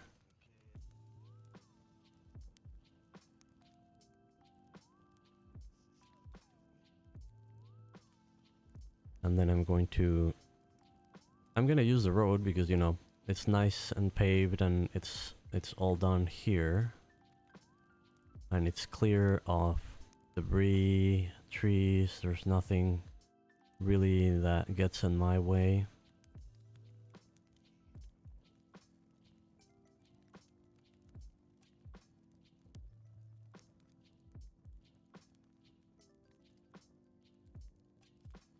And then the next thing that you're going to do is you're going to start moving everything over there. Kind of like that. It's a bit of a jigsaw puzzle at times. Sometimes things fit together nicely, sometimes they don't. You do your best. That's not gonna fit there.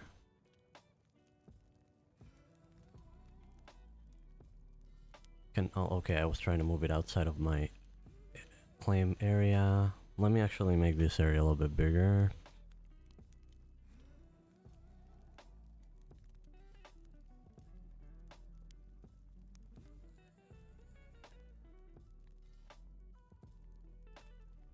And actually I'm gonna extend this a little bit because I can use this straight line for my gate.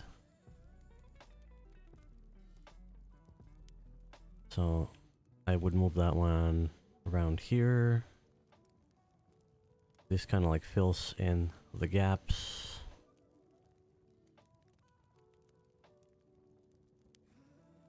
This one kind of fits there.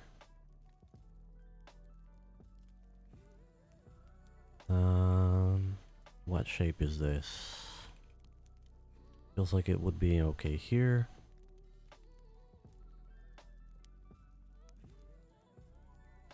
That one can't fit there. And is that everything? Let me turn my... Okay, no, I'm missing my foraging station. There we go. And that's it. So if you look at where my claim is, there's no buildings here anymore. And all the buildings are kind of like clustered there. You have to make sure that you have room in your inventory. And then you're going to go to your claim. And you are going to... No. You're going to use this, the context menu, and you're going to deconstruct it. I know. It's a bit of a... It's a bit of a rough moment the first time you do it. You're like, oh, should I? Should I not? What's gonna happen? Nothing happens. Nothing bad happens. You're able to grab your totem. Make sure that you see the claim area. I think... Okay, I see the outline sort of like right here. It's in the middle of the screen. Around the along the road. If you look along the road, you can see the border. So you just make sure that that border would enclose your stations, and you place the totem in a place that would make sense. So this is a place that can make sense. Oh, there's a resource?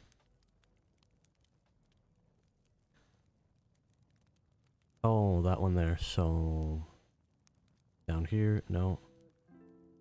Alright, so I'm gonna have to place it up here, and I'm going to have to expand the border of it so that it gets all my buildings and I am able to freely move them around as well. Would be cool if they add some kind of structure that can be moved easier. A road construction facility. Yeah, they have talked about like wanting to do specialized claims. So like this is...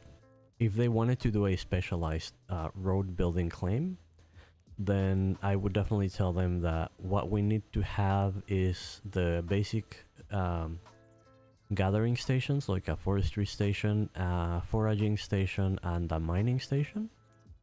And it is useful to have carpentry and tailoring as well, because that's kind of like what you use to build the things. But if you can make like an advanced specialized claim that the totem itself is sort of like a multi-purpose building and just costs more materials, that's something that I would definitely be interested in. But yeah, now that I've moved this here, I can come over this way, and the trees that I am going to be working at, I can just move my barter styles over to that side so that I can, you know, I have my storage nearby. I can grab my gate, because if you use Shift F4, do not use Alt, Shift F4, you can see the area that's protected by structures that are light sources. The gates are light sources, the walls are light sources, and the totem is a light source. There's more that are not in the demo at the moment. But yeah, you can use that to sort of like organize your area. So you can work safely even at night, even if there's jackals around, and do so in a nice, efficient way. I'm going to be moving that one here, and then the carpentry station as well, because that's what I'm going to be using to process the trees. And now I have to grab my cart. If you look at the map, my cart is like somewhere in there, kind of like in the cluster of things. So here's a quick trick. If you hit Shift V, which is the same button, like the same key combination to store the cart, your character will walk to your cart, and then it'll start storing it, but you can stop him. Like in here, my mouse is over here. I'm never touching my cart. I hit Shift V and it just automatically runs there. Once it gets there, I stop him from storing it and just grab it. Nice little quality of life tip there. It won't do it if you're very far from your cart, so it's not like something that you can use to run automatically farther away than the maximum distance that we're able to mark in the map. Like if my cart was out there, I would not be able to do that. But just like whenever you're gathering stuff around a place and you want to get to your cart, yeah, Shift V will get you right next to it. Now we look at that storage, we move this building kind of like here. Is this where I'm storing my logs, by the way? Yeah, it is. Perfect. And now we have the same setup that we had back where the other trees were. Is there a shortcut to open the cart storage? There is. It is not working right now. It's kind of buggy. The windows have been kind of buggy. You can turn it on here, and it's open nearby deploy storage, right? By default, I think you see it off. But you know, just make sure that it's on, and it should, when I press I, it should close it and open it. If you look at the window, it's not really reacting right now. If I was to reset the game, it would work again. Oh, it's on by default. Then if it's not opening automatically, it's the bugginess of the interface right now. Like, yeah, just for what do you call it? Academic purposes. Let's kill the game. And launch it again.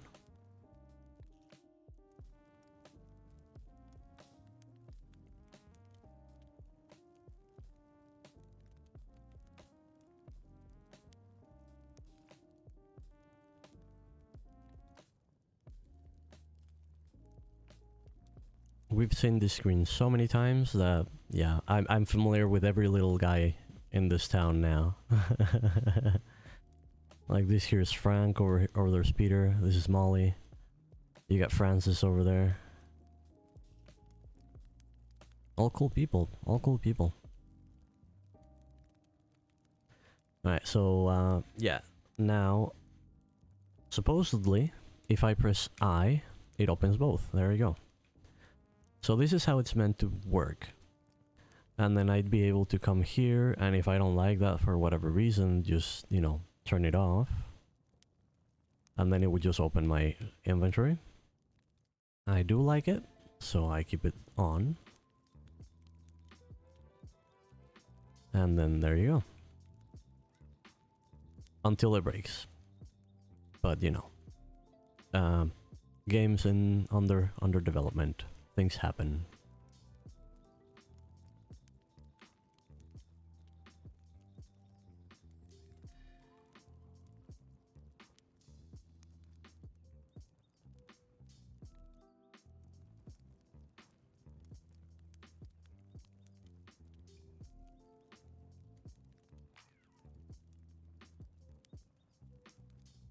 We've been getting so much amber resin.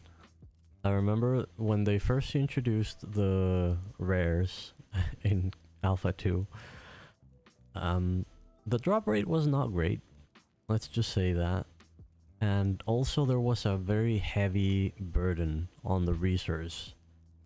Because in order to make carts, in order to make like your personal cache, you needed resin. And then in order to tier up your claim, and then with the funnel up, that means every single tier you needed tons and tons of that resin.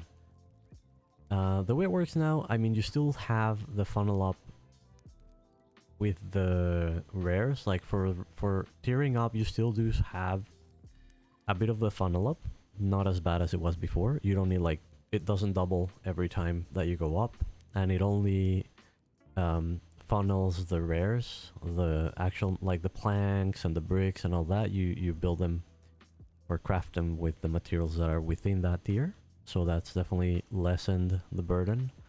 And now we're just getting too many. Now we're just getting too many.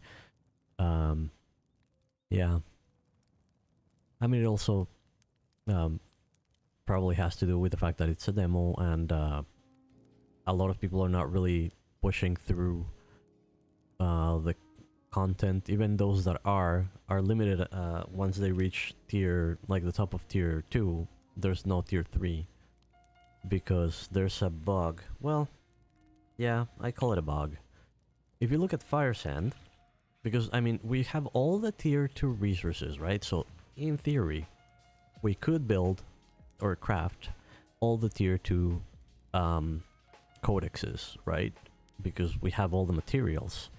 The problem is that in order to craft fire sand, they did not change the recipe for the profession requirement to be scholar. It's still cooking. So because the skills are capped at level 10, there are no level 20 cooking able people. So you cannot craft fire sand, so you cannot do the refined bricks, so you can do the knowledge. Is it knowledge? No, metal. Yeah, you can do the research, not knowledge. You can do all the knowledges, all the researches for all the materials, except for bricks, because there's no tier 2 fire sand. Could they not hot patch that, similar to how they hot patch the level cap? I mean, probably they could. Is there any real point to it? Other than giving players the satisfaction of you know, saying my claim is tier 3? Not really. Is there value in giving players that satisfaction? Definitely. Is there also value in leaving players wanting more? Yeah, I think that applies too. So I guess it kind of depends on what the devs want to do. It would definitely be nice if they do it. I would understand if they decide not to. Yeah, I have thought this through. I mean, I build roads. I have lots of time to think about things. That's the other thing. Road building is kind of like the perfect activity for overthinkers because we're just, you know, chopping wood, you know, getting rocks out of the way. Yep, yep. And that's also kind of like, I guess, in my nature, I'm a big overthinker. I overanalyze things sometimes. Sometimes it's a good thing, sometimes not so much.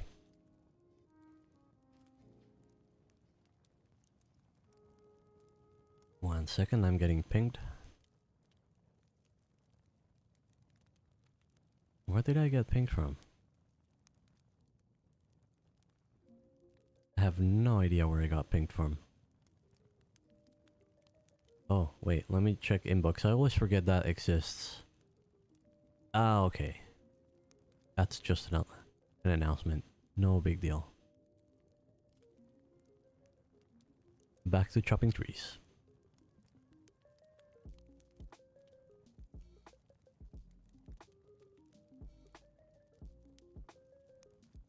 Oh, I forgot the most important step. Whenever you move your claim, and these, boys and girls, is of the utmost importance. I cannot emphasize how important it is. You have to rename it.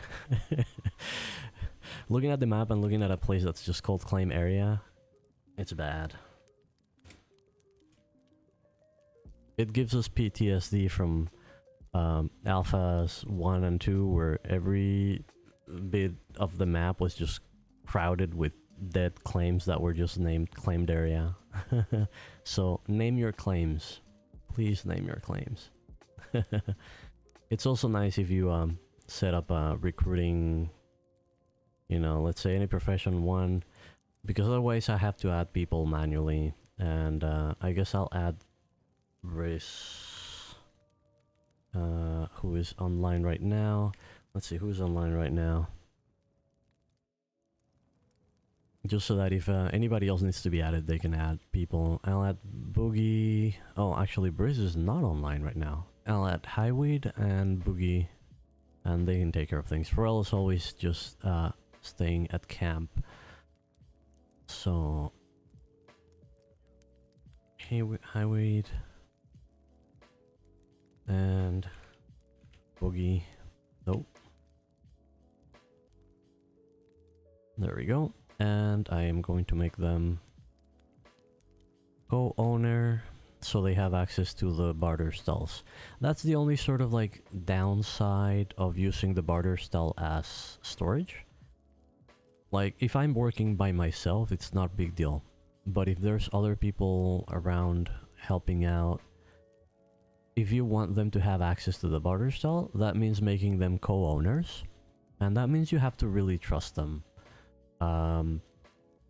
Because they could deconstruct the claim and run away with the writ. An alternative is to just give storage permissions, and then you would need to actually build some of these storage boxes.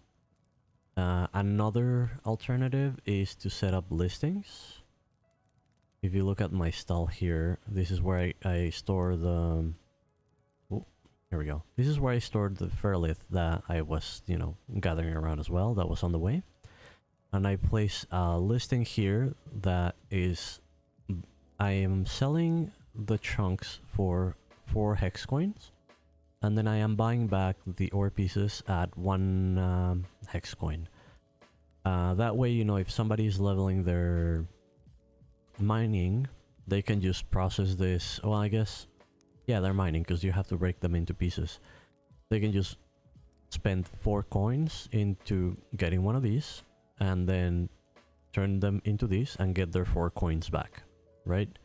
So it's kind of like just a way to move things in and out. For pebbles, I cannot really do a 1-to-1 ratio because this is an RNG based resource. You get between 8 and 20 pebbles. So the best I can do is like I'll again sell for 1 and then buy for like I'll buy 19 for 1, because otherwise I might Like if I buy, like if I pay more for the pebbles, I'm likely to just get drained in terms of hex coin. The downside of this is, you know, I am buying the pebbles back at below value if they're not very lucky with their crafts. But they can always keep their pebbles, right? I mean, they bought the chunk for 1 hex coin and it's their pebbles. They can keep them. I'll buy them back because I use them for paving, but they don't have to sell them to me. Do I have space in my cart? Yes. And let me move my market stall up here so that I kill the last tree. There we go. Do you need to physically visit the market stall to buy from it? Yes. The barter stalls, you have to physically go to them. It's you know, kind of... Well, I guess it is the same as the marketplace. The marketplace is a building that's in a town that you have to walk to it physically to buy from it. Yeah, that's basically the... One of the things that the devs have been very clear from the start is that they don't want a centralized marketplace where you can buy things that somebody posted for sale at the other end of the world, because there should be an added value for transporting things from one place to another in their vision of the game, which I agree with. So yeah, every trading interaction can only be done if you're physically across the other person or market stall or marketplace, because the marketplace and the bank are going to be buildings that players can build in their settlements, starting at tier 2. And according to Jordan, they are going to be accessible. They're not going to be like too expensive or... yeah. Right. I could move the claim a little bit further up, but that involves moving all my stations. So I'm just gonna move this here so that I can place my gate here. And then I'm going to add this just so that I can move my barter stall here while I chop those trees.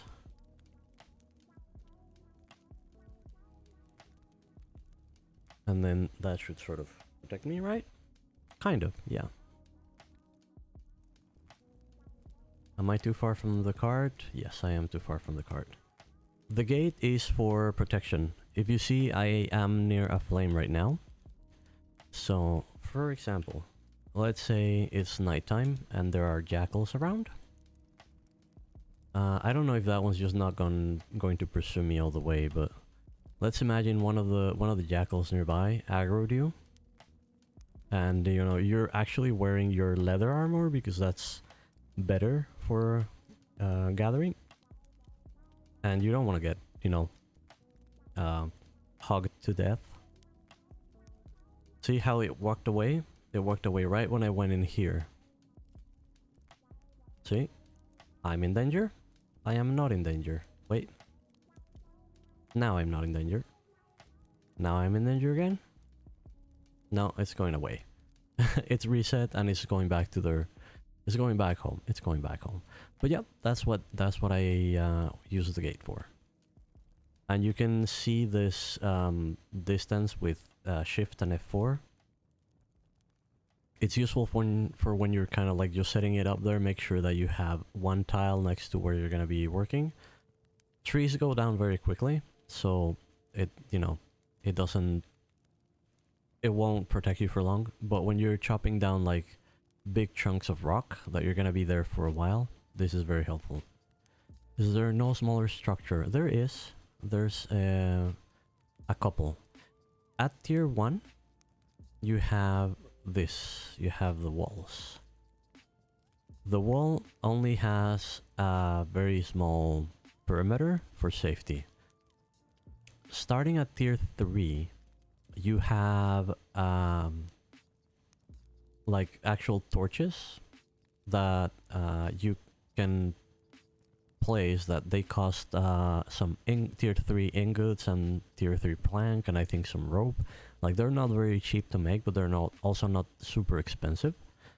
And they have a very big area of effect that they protect. Like, if I was to place that one here in the middle of the road, it would probably protect from here to where the gate is, even without the gate. But we need tier 3 to do those, which is not that bad. I mean, you should be able to get to tier 3 within the first week or two of playing, and it still needs to be placed in a claim. Exactly. That's why you have your movable claims. And then when you're making a road that's long and you want to have it protected, you want to make multiple of those torches, because you're gonna leave some behind. Let me shamelessly plug my clip again. 1 second. Where did I leave it? What's the link?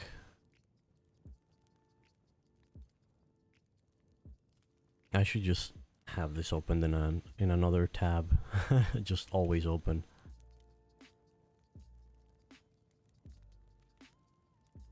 Let me make this big. Reject.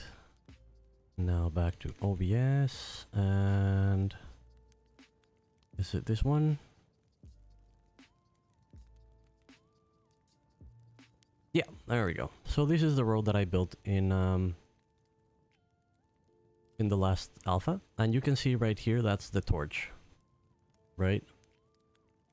I think by the time I get to the shoreline, because it's a fairly long road, so like you can see that I place them at intervals, a torch, then a gate, then a torch, then a gate. Just mostly for aesthetic purposes. At first it was only torches, but then I had some extra time and I added these gates. These are the tier 3 gates. And then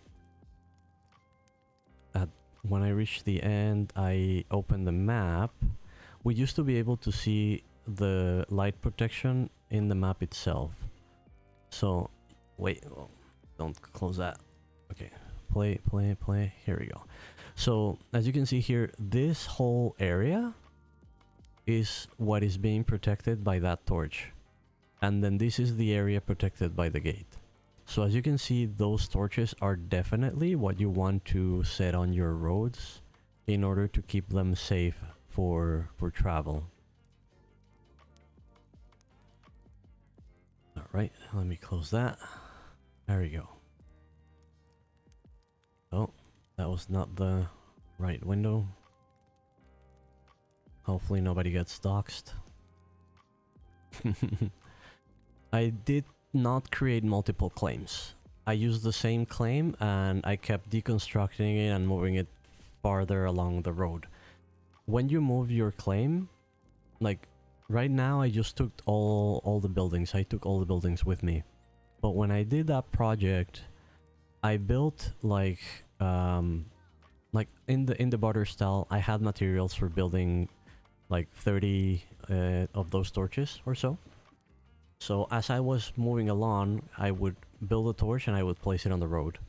And then I would leave it on the road. When I moved the claim, I would take everything, but I would leave that torch in there. What does that mean? That means that it's in public land, it's a public building. It starts decaying.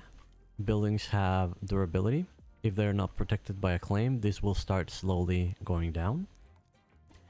This is easily fixed because anybody can repair buildings that are out in the world. The other downside is that if it's in public land, anybody can deconstruct it. So, you know, a malicious player... Oh, almost dropped my phone again. A malicious player could go around and just destroy all the torches out of spite. There's no mechanisms to prevent that. I don't think they will implement any mechanisms to prevent that because that's kind of like part of what it means to have a shared world, and I think that's a good thing. I also know that anybody that decides to do that is going to get ostracized by the community right away. So it's definitely not something that people are gonna want to do. Yes, you're relying on the general public to be civil. Same with pavement. Like anybody can go over to a paved tile and remove the pavement. Like, you know, there's this road that these other people built that goes that way. You know, I could say I don't care about that road. I'm just gonna remove it, and then, you know, throughout a bit of effort, you could absolutely completely delete it. That's not my intention, of course, and I only did it because I was gonna place it back. But it's something that somebody could do if they decide to. And it's, I guess, it's part of the social dynamics of the game. The road itself, the paved tile itself, does not decay. They flirted around with the idea, decided not to make it decay. I think that was the right choice. Yeah, because that would definitely be annoying. I think they played around with the idea of the tiles being repaired when players walk on top of them, right? So if the road is being used, then the tiles would automatically get repaired. And if the road is not being used at all, then it would start to decay back to the natural state. I think they said it was just a bit of a highly technical challenge. Maybe they will try to implement it. Yeah, definitely hard to implement. Or maybe they won't, and maybe they'll just leave them like they are. And then what actually decays is the protection on the road, right? The gates decay, and the torches decay, and so on.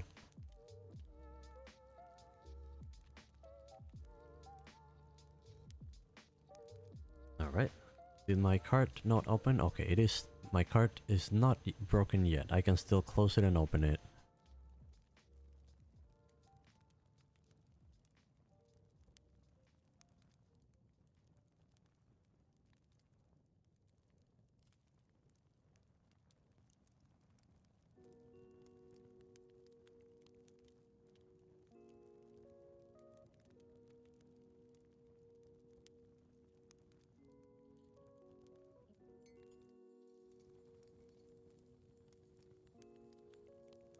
I have 74 logs here already, so I probably don't really need to worry too much about picking up more trees along the way.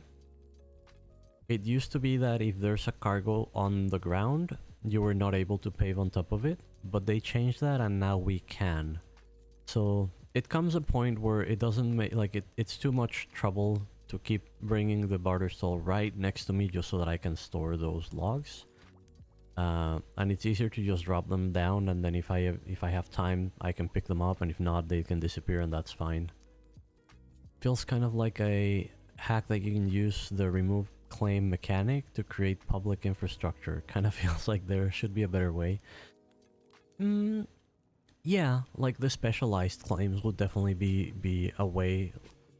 Like if you have a specialized road building claim that cannot have any other crafting stations on it and is only used for road building, maybe it has a smaller claim area, but that it lets you move the claim little by little, then that would definitely be nice. It should also not allow other building or structures within the claim, because otherwise you could use it like, I don't know, if there's a group of players that reach tier 4 and they just quit and their claim died, you can actually use your claim to go on there and grab the buildings and move the buildings like I'm moving these ones. I actually did that on Alpha 3 when I built my little settlement when I finished the road. The guys from, what was it called? Was it Stone Castle? I know that the leader was named Stone. He also streams sometimes. But yeah, they just, their claim died when I contacted them because they were near where I was. They're like, yeah, well, test is almost over. People are not playing, so feel free to, you know, take whatever you want from them. And I took my claim and I grabbed those buildings and I slowly dragged them over to where I was setting up. But that's definitely a mechanic that should not be allowed. It should be prevented. I think the game just randomly decided to drop me into screenshot mode. How do I exit? You have to close the game. It's the bug where the windows disappear. The only thing you can do is close the game and open it again. To be fair, at least in my experience so far in this demo, I have had to close the game and open it again every hour or 2 hours or so. It definitely feels like the demo build that they set up for this demo is not the finished product that they had set up for early access, and it's got some stability / optimization issues. It is better than on the weekend. Yeah, I mean it's definitely better than the first 2 days of any test are always the worst. But I think I was having less problems yesterday than I am having today. I think. Or maybe I just was I was having trouble and I was not noticing it. That could happen too.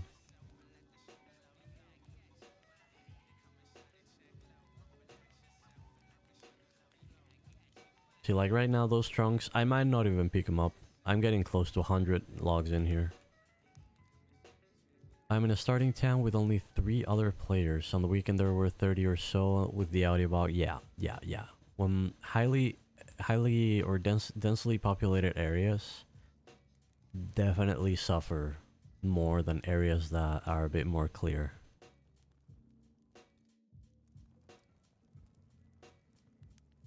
I think that's mainly because of client optimization.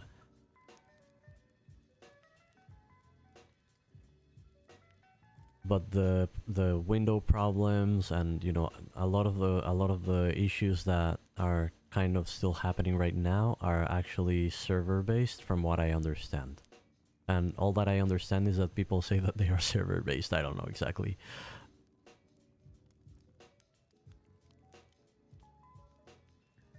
Yeah, not just the audio, but like as it communicates with the server and the server tells the client where everything is and what's happening around their characters so that the client can show the player what's happening. That's kind of like where the client is sort of stuttering a bit. And yeah, it could just be, that's the symptom of an actual problem in terms of client to server communication not being fully optimized yet. That's definitely a possibility too. All the tests so far have been done on an older iteration of SpacetimeDB. It was kind of like their beta version of SpacetimeDB, or might have been even the alpha version of SpacetimeDB as well. No, actually, I think their alpha version they called it JankTimeDB. But they did say that they were waiting for SpacetimeDB release 1.0, so like properly finished, in order to go into the next stage for BitCraft. And I understand that might mean that some of the optimization issues that had surfaced with the previous version of the database might be surfacing again with the new version. And then they just need to, I guess, iron them out.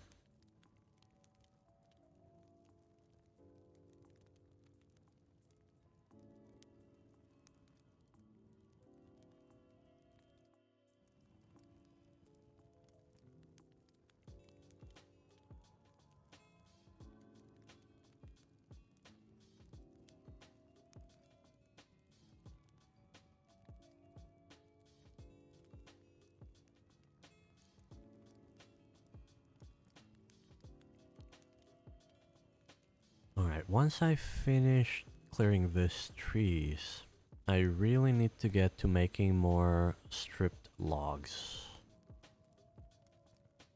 Because I can pave with pebbles. I have tons of pebbles. But paving with pebbles only to later pave on top of it with wood is a bit of a waste of clay. So I'll just go and bite the bullet and do a bit of that crafting right now. As a programmer yourself, you're definitely interested to see how they implemented certain things once the game is open sourced. Yeah, I guess that's where even those of us that are not really knowledgeable will kind of hear what the talk in of town is about in terms of, you know, what other programmers think about the code itself. This will be better than modding Minecraft. I mean, not having any experience with modding Minecraft, I wouldn't know, but I sure hope so. Okay, so let me move this back in so that I can reduce those extra tiles that I had. I don't know how much do they affect. Let's see. I'm at 17 supplies per hour. If I limit my claim to the bare minimum, does it go down? Because I did not really expand a lot.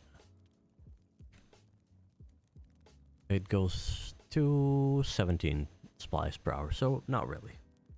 You can get away with a little bit of expansion before starting to see upkeep drain. Now, wait, which was the barter stall where I put the logs? Is it this one? Oh, actually it's not, but there are also some here. It's this one, right? Windows are getting a little bit broken. Let's put all of them together in the same one. I'm actually gonna get rid of the things that are not paving related. No, actually this stays here. This goes there. This goes there. These ones go here. This can go there. Right, so we just got our food. Actually, I can stack this on top of this. I've got my pebbles. I'm gonna have wood here, and then I just move my logs here. Can I stack this? Yes, I can. Can I stack this too? Yes, and this one's here. Compact things a little bit. Right. I don't think I need a lot of extra space here, but I did do the thing with the fairlith. So if somebody comes and process some of it, there should be space to drop the rocks in there. And then which one was the... is this the one with the logs? Oh, I can't move. Am I trapped? Was it the buildings? No. It's me. That's interesting. This is not supposed to happen.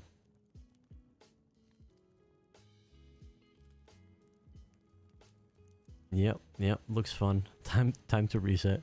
It happened to you earlier, had to relog. Yep, that's exactly what I was about to do now.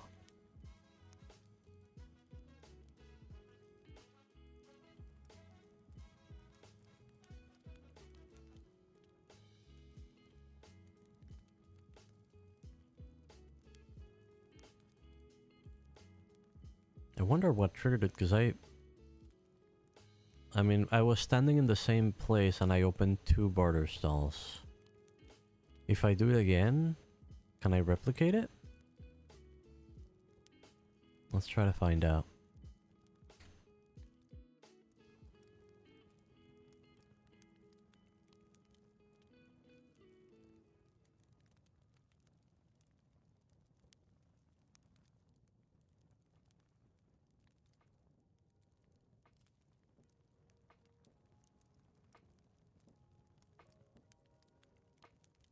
Alright, so the two market stalls were next to each other. I was standing in a tile where I could see both of them. I was interacting with both of them sort of like at the same time. And moving things back and forth between them. Nothing out of the ordinary. Just regular gameplay. And then when I closed them, I want to check which one was the right one, and I couldn't move. So that was not exactly what did it. There was another part of the things that I did that caused it, or it's just a desync issue and the client did not really know what to do anymore. Alright, this is the one where I have my logs. I really miss being able to name the shops. Now they're just called Rough Barter Stall. Do I have a rename here? No. Open Barter Stall, open storage. Yeah, no, it's just the same window. I mean, it looks clean. The interface looks clean like this. But I feel that it is definitely important for us to be able to name barter stalls. Like, I imagine big towns are definitely going to have their marketplace, and that's where a lot of the trade is going to happen. But if people are trying to do some barter trades, like, you know, I wanna trade rock chunks for ferrolith chunks, I don't know, then people should be able to see those as well. Or like if you want to sell food by bulk, like by right now the minimum price that you can place per item is 1. I guess pebbles is probably a better example. Like paying 1 pebble, I mean 1 hex coin for 1 pebble is a lot. Like one hex coin for 1 ember grain is also a lot. Resources spawning inside the claim, they're not supposed to, but they were doing so in previous tests. When somebody asked Voxel in the Discord a few days ago, Voxel's only reply was, "It's not supposed to," or "They're not supposed to," which tells me they probably haven't fixed it, or if they have implemented a fix, they might not be 100% sure that it's worked. So for now, yeah, they kind of can. So you're sort of forced to pay all of the inside of your claim if you don't want random resources sprouting in there. Okay, I am going to wait. Actually, this is that building. This is this building. So I'm actually moving the market here. Oh, right. It used to be that we could move buildings just 1 tile over, but now it's detecting itself as a collision with another building, so you have to move it away before you move it to where you want. It's a little bit annoying. The devs have also been made aware of it. You saved my logistic issues with the stall tip. Yeah, it's, I mean, to be fair, the claim, the writ takes a lot of work. It definitely takes a lot of work. But in the long run, it's definitely worth it. Oh, that's right. I wanted to not have these things in my inventory.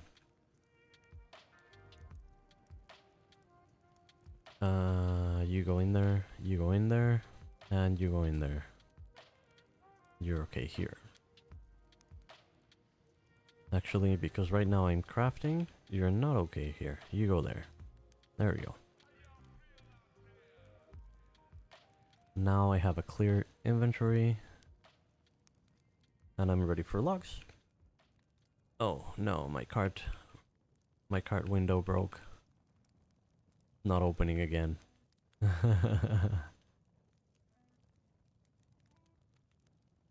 There we go. Open that again. Okay, now we are set up. I got my logs here. I'm just gonna do all the logs and then start storing them here and then turning them into stripped wood.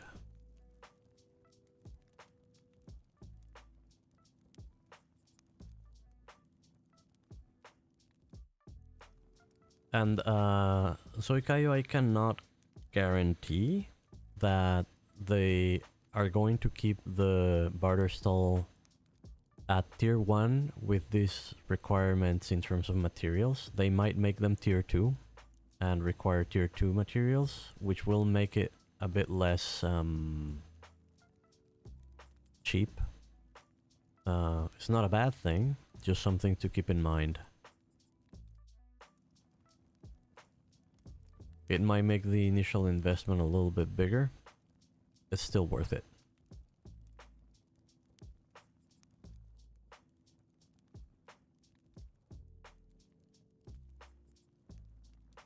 Alright, let's grab a few more logs.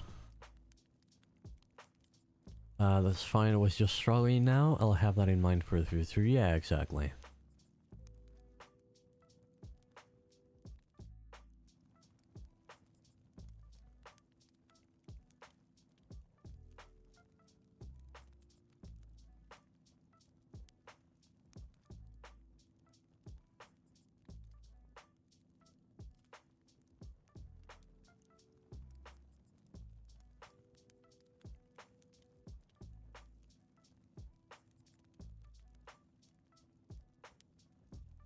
I see that there's a few jackals around. Let me grab my gate and pull it a little bit closer. I can't place it there. Oh, that's right. I need to first move it away because otherwise it crashes into itself. That's kind of silly.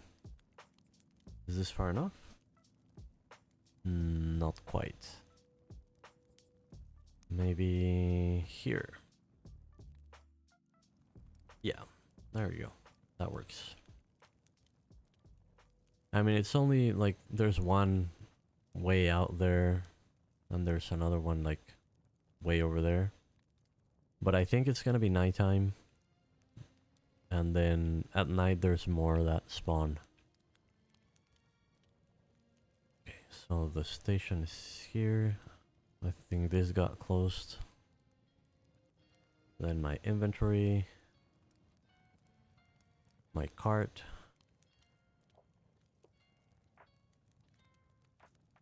And I want to grab this and start the next task.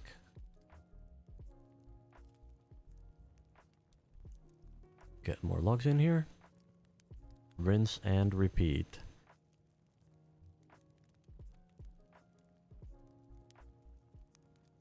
To be fair, if you don't like repetition and you don't like you know, sitting around and waiting for bars to fill or drain, because getting resources is really just standing there and seeing the bar drain, then that really limits the potential of your enjoyment in BitCraft.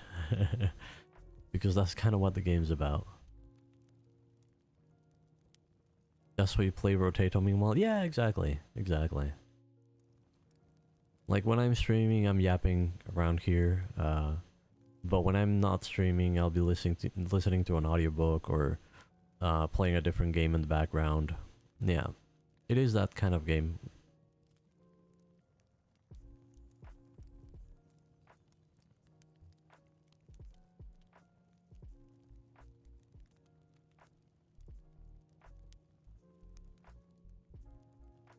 And I guess the best thing that we can do while standing, which is, you know, looking around so that we see everything that looks cool, is kind of not really something we can do right now because of the screenshot mode being kind of broken.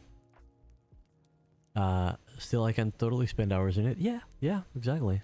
Same here. I have already spent quite a few hours throughout the tests.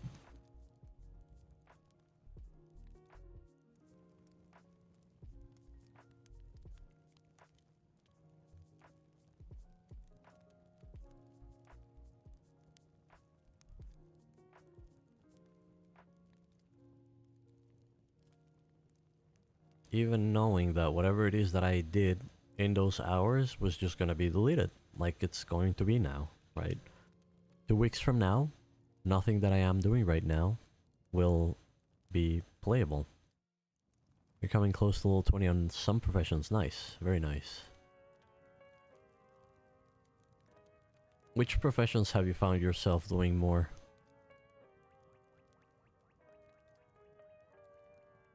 I think as a road builder, for me, it's very clearly gathering more than crafting.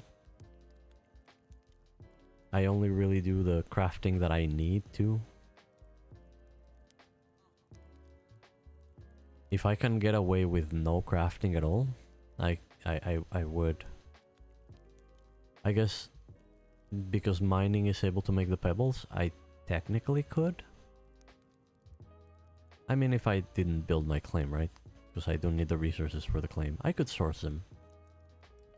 You're doing a lot of farming now? I like farming. Farming's definitely evolved a lot throughout the tests, and it's gotten a lot friendlier. I think I'll go for gathering, mining, masonry. That's a good combo. Definitely a good combo. Self-sufficient. You get your clay, you get your pebbles, you turn them into bricks. And then you turn bricks into profit.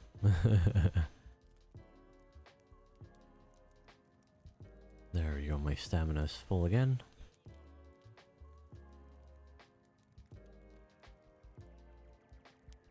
Yeah, farming on... I did farming on Alpha 1. And it was rough. Like, you know how you have the... What do you call them? The farm plots? Where are we? Here? Oh. Oh, when I finished the task, it closed my building window. Going back to my window. You see this individual farming fields, Nix. Back in Alpha 1, those were the only ones that existed. We did not have these. We did not have these. We did not have these. And unlike now, where they have 12 crafting slots, they were single slot. So, if you would... I had a farm that was 250 of these things.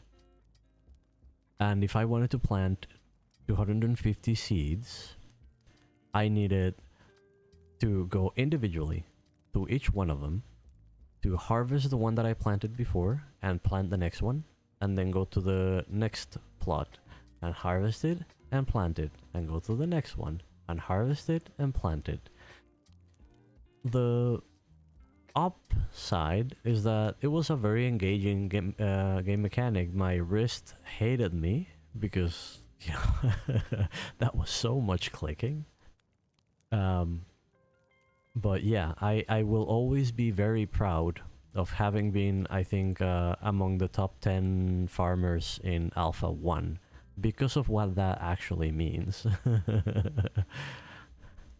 It was rough. It was rough. Nobody wanted to do it. It's kind of the reason I ended up doing it. Because nobody wanted to, and it's like, well, we need to. Nobody else doing it. I'm gonna have to do it. Yeah, the grind was very much real.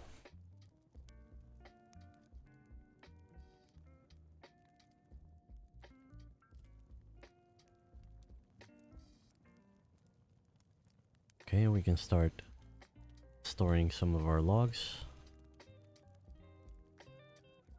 I don't know if you guys know about the shift click, so that you can quickly move all the items of a particular type. It'll do so between your inventory and whichever other window you have. I cannot do that straight from the shop to the cart, but I can click on the shop, grab the stuff, then click on the cart, drop, you know, however much it'll take.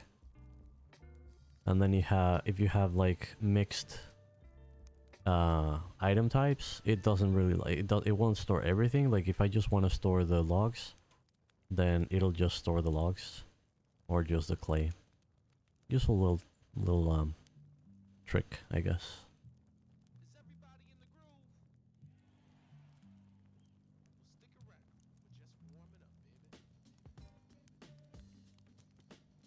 Possible to store a single stack too. Yeah, yeah, like I'll grab all of these stacks and I'll do one at a time, right? Or, you know, I'm like, I don't want to click anymore, I just do shift and click, and then all of them go.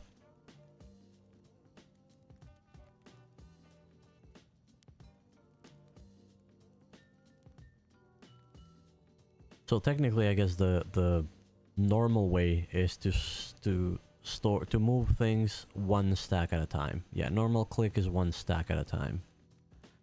And I can, like from here as well, I can grab one stack at a time, and if you see it's 1, 2, 3, 4. You think that's broken for you in the chest? Interesting, interesting. I don't know. If it is, report it.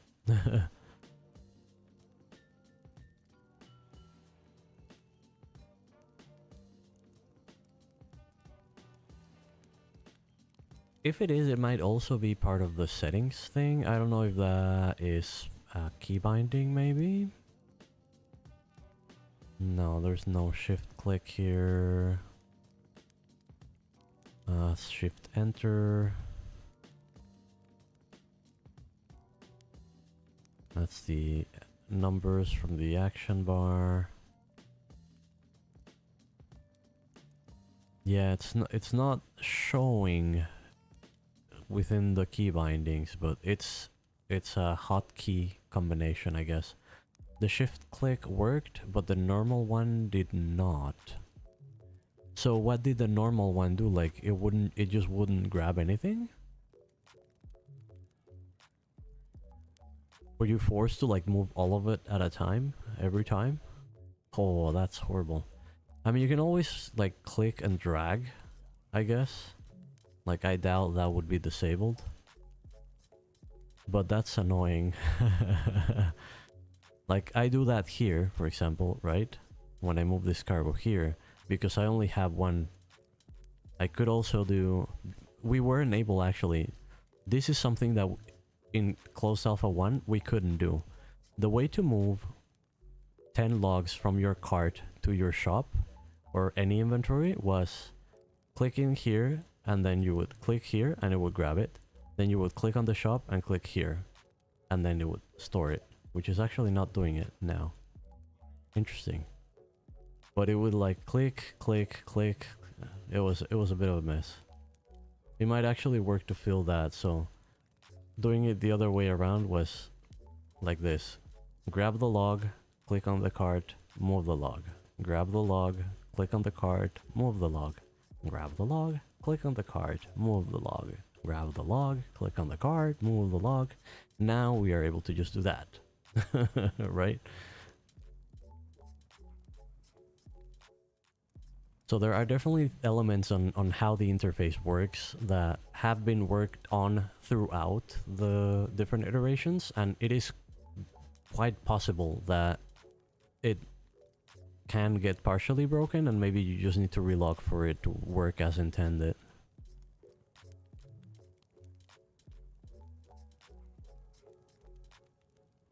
Let me drop the rest of the logs back here. There we go. Maybe you were just holding it wrong? I don't know. I am originally from Mexico, but I live in Spain now. And I have the both, like I have both nationalities because parents from both sides, basically. Well, grandparents from both sides, really.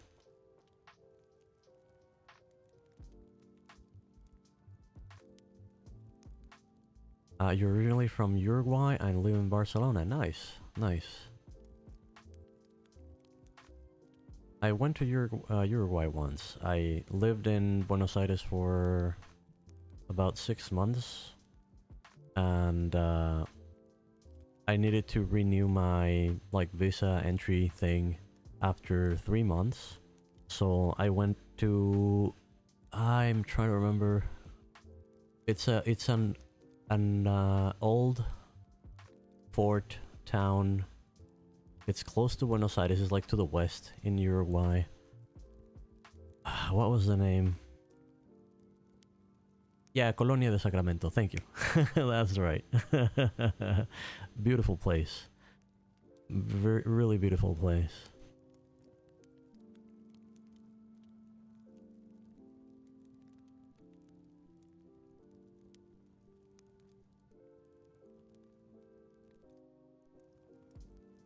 I also remember that I went there and it was like kind of foggy. It was a foggy day and it was a weekday, and I took the very first ferry over, so there were not a lot of people in there, and it had a really like interesting atmosphere.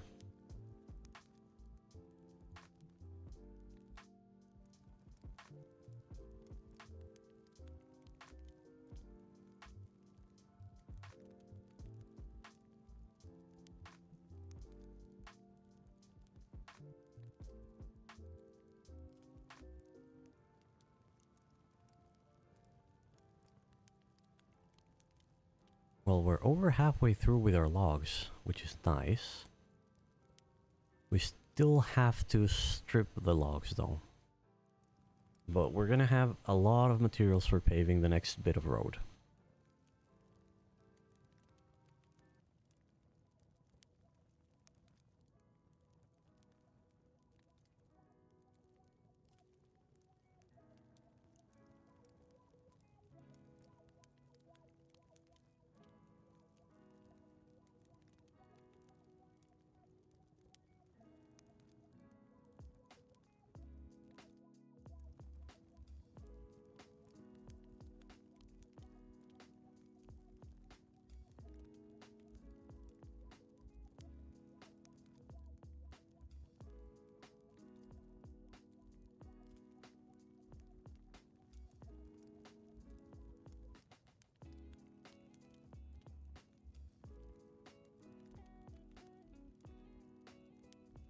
I hope they fix the problems with their screenshot mode by the early access, because I definitely miss setting up my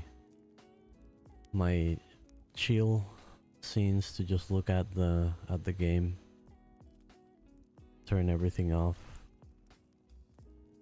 find a nice angle. Let me kill the coordinates there. You know, I can see the road here, and then I just sort of do that. And I could sit here and just watch this for, I would say hours on end, but not really, because crafts usually did not take that long. Minutes on end. But yeah, like have this like that, and just be crafting, listening to a nice audiobook, just chilling, watching the clouds go by. At night, the fact that the gates have this little light is really cool too. Right now they're facing that way, so we cannot really see them. But yeah, they're definitely really cool. The model for the tier 3 looks really polished. The tier 1 gates hold a special place in my heart, because in Alpha 2, like the map got leaked because people were data mining it before the server even opened up. And I remember that I was like, okay, well, if everybody's gonna have access to the map, I might as well just have a look and see what might be a nice place to settle. And I saw this area of land that was kind of like narrowing, and you had like a big ocean on the north part and a big ocean on the south part. And I figured that looks like it could use a road. So like as soon as I was able to, actually back then we did not need to do the whole RIT system to set up our claim. All we needed to set up a claim was some flint and fibers. It was extremely cheap. The downside was that the world was overflowed with dead claims that people just made and left there. But it was cheap, and I was able to just go out there and make it, and slowly bring it up to tier 2. And while I was doing that, I was building that road. And because, you know, that settlement and that area did not have tier 3. I guess there is tier 3 wood with the really big trees, but it's not very accessible. The very first decoration that I added to the road was this kind of gates. Back then there wasn't the limitation of only being able to place buildings inside of claims. We were kind of abusing it for hunting. You know how hunting is horrible because you have to run around the birds, kill the birds, find the corpse, bring it over to your cart, then log a full cart back to wherever the nearest town is and then process it. You know, since back then we were able to place any building anywhere outside of a claim. People would drop the crafting station right where the birds were, and they would just hunt the birds. And then they would just strip the birds, the carcasses right in there, and they would just fill their inventory with leather, and then go back to their claim. And so that's something that the devs did not necessarily feel was the way they intended the game to work. The way they envision it is that all of the activity happens in the settlements, right? That's why there's cargo. That way, every crafting profession, I mean, every gathering profession has a cargo. The foraging has the roots. Mining has the rocks, the rock chunks, and the ore chunks, and then forestry's got the tree trunks, right? So hunting's got the carcasses. And even fishing's got the ocean fish, which I feel are not really worth it right now. They might need to be balanced better. But yeah, you have people that go out into the world and then they get things that they have to bring to a settlement in order to work with them. And that's sort of been that change in focus, I think, has been a positive one. But back in Alpha 2, as I was saying, we could just place these bad boys anywhere. So it was very easy for me to build that road, build fencing around it, make it nice and pretty. And because of that, I do have a bit of a soft spot for the model of the Tier 1 gate. It just reminds me of that test and that road and that claim. Yep.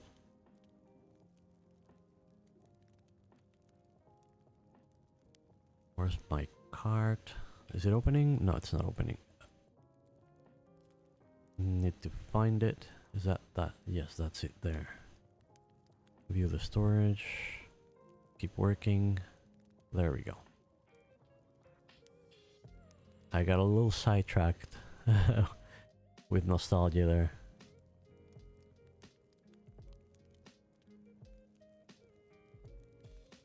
$23 more logs to go. Almost there. Actually, I'll leave 3 there, just so that if anybody else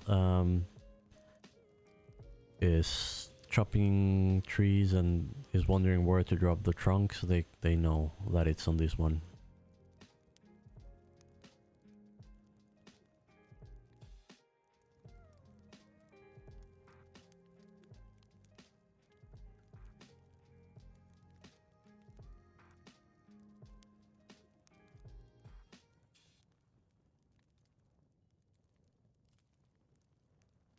So you are level 20 farming now. Congratulations. There are no nodes. No, like you're not gonna get your seeds like you did for the first part. So the way that you get the tier 2 plants, instead of planting seeds when you're tiering up, you're gonna grab let me find my compendium.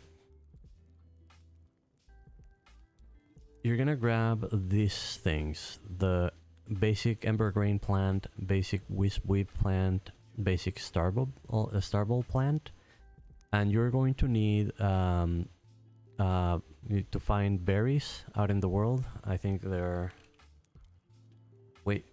yeah, these ones. Oh, that's not the model. I mean, the prickly pear is one type of tier 2 berry, but that one's in the stone area. They look like blueberries.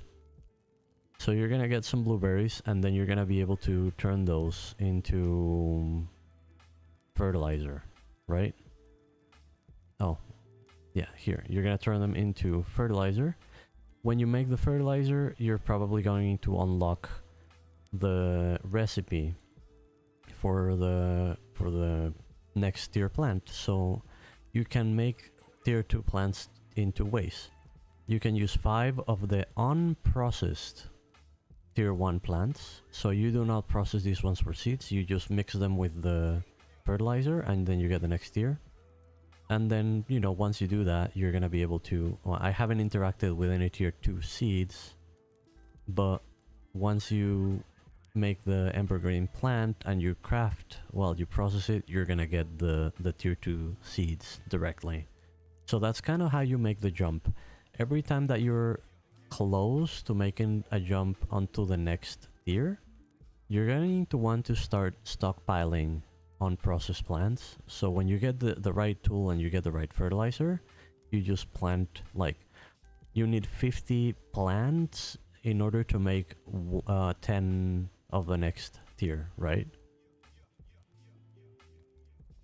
So you can do it right now. There's not a lot of use for it. I mean, yeah, you can use the wisp weave to make tier 2 cloth. But like ember grain and star bulbs are not very useful right now because we are not able to cook the tier 2 food.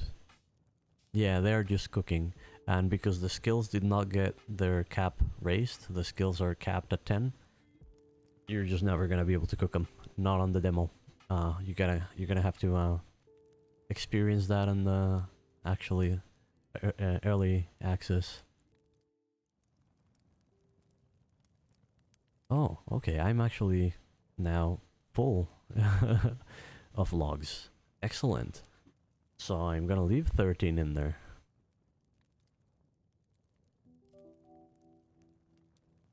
And then I'll just start processing these into, what do you call it?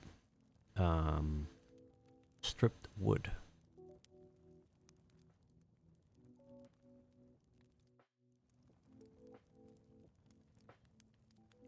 Let's see, I'm gonna move my cart back here.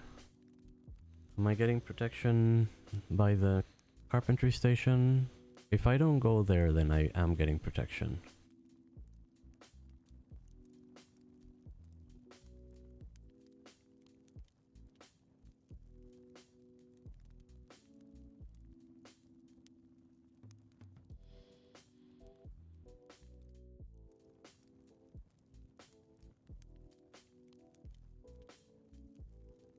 Alrighty, now I close that one and open this one. I'm going to grab as many of these as I can. And then now we get into... These are the jobs that start to take a while. So that's 6,800 effort. That's going to be... Wait, I think I have to equip my... For these I definitely have to equip my cloth set, so... I store my armor sets in the vault so that I'm able to access them anywhere that I might need them. I hope that they improve the usability of that and just like have like sets that you can exchange. But for now, I have to grab them. And then...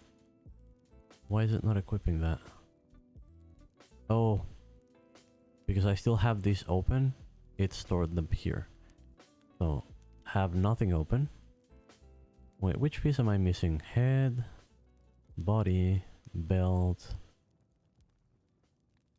pants, gloves, boots, is that all? Is it just 6 pieces? Maybe it's just 6 pieces. And, you know, I had my ferrolith armor because, you know, when you're paving, you sometimes deal with jackals.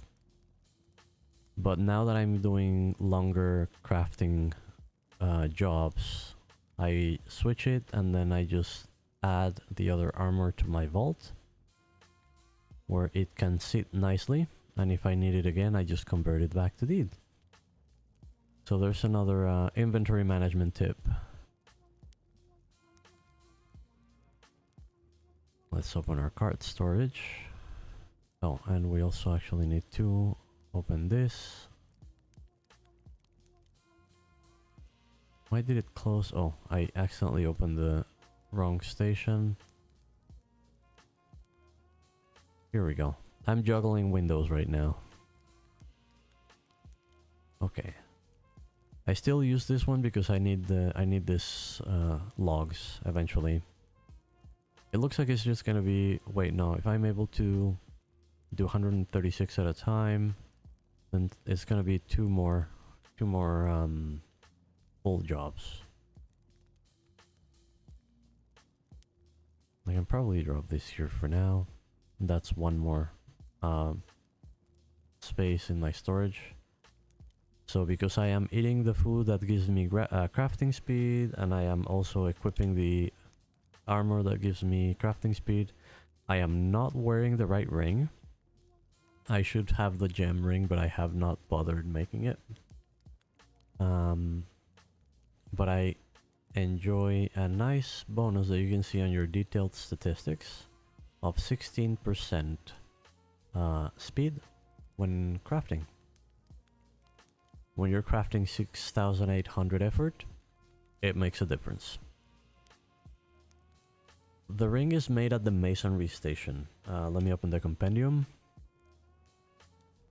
So, well, it actually all begins... It all begins here. These ones, as you all know, will give you pebbles and braxite. When you're getting this, you might also find some of these. And these ones give you a gem, which can be ruby, diamond, emerald, or sapphire. When you... Like with the rocks that you grab, you break into chunks, into pebbles, I mean, you can gamble with the pebbles in the masonry station, and you get extract rough gem fragments. This is like fully gacha. You can craft you can do a minimum of 20 pebbles, but you could do like all of the pebbles that fit in your inventory, and you will have a chance 0 to 1 per 20 pebbles to get one of these. So you could get one, or you could get nothing for every 20 pebbles. And you can get the fragment. I have not actually uncovered that one yet, so let me see a fragment that I actually have touched. You can combine 5 fragments here. All of this is done at the masonry station. Or you can get the proper full rough gem. Once you have your full gem, you can use the diamond and some ingots to make it into like this is a diamond ring that gives you forestry, carpentry, and leatherworking at 4.2%. Or you can grab 2 of each of the gems and do the gem encrusted one that gives you plus 4% all across the board. I think this is the more efficient one. You could get the specialized ones, like let's see. Yeah, this is the diamond. If you want to sort of like specialize in their path, you can do forestry, carpentry, and leatherworking, and you adopt those 3 as your specialized crafting skills, and then only use the diamond ring, which will give you a slightly better percentage than the one that gives you a buff for all of them. But I don't know. I find that sometimes it's just easier to have one thing that does everything, and the difference might not be big enough to be worth it. That's kind of like you know, make your choices as you go, experiment, see what works for you. But yeah, that's where you make them.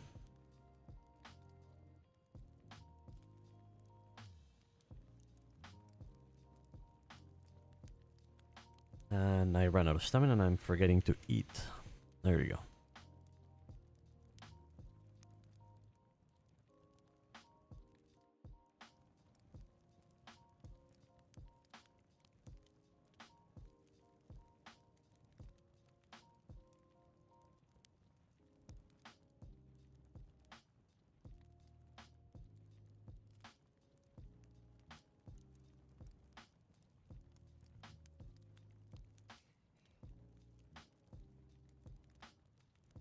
It definitely is an annoying stamina system right now.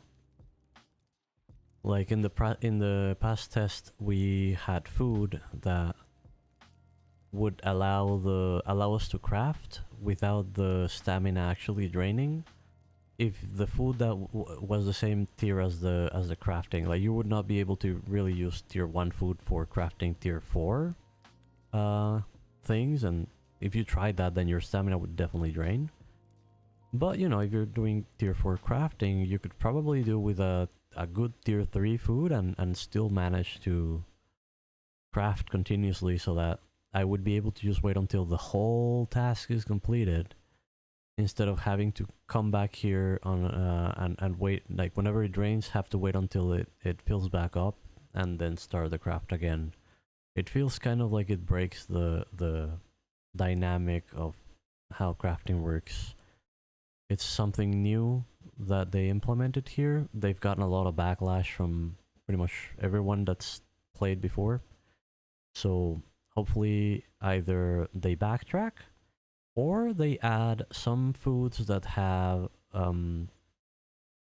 the passive regeneration, that you only get regeneration when you're not doing something, and then others that give you active. Yeah, I posted about that.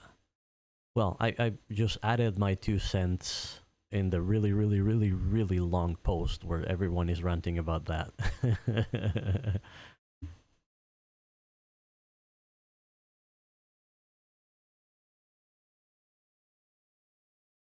There are definitely a lot of changes that I think can be better or are not working really well, but I'm definitely saving judgment until we actually are in the early access test and actually see how it feels and what it is exactly that they're doing. And then if I have a problem there, they will definitely know. I mean, I don't think I've ever been rude to the devs. I always let them know when something that they did is really good, and I also let them know whenever something is just not. Even if I know that they might not change their mind about it.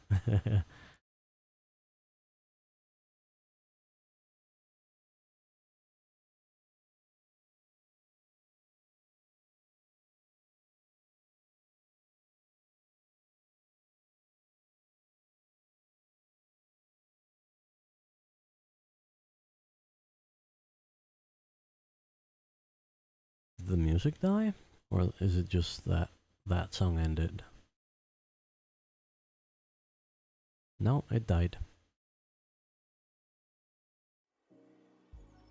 Let me actually just reload the whole thing.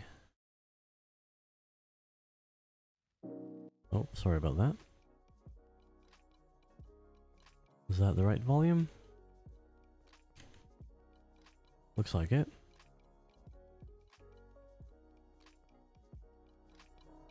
Might even be okay to have it a little bit higher.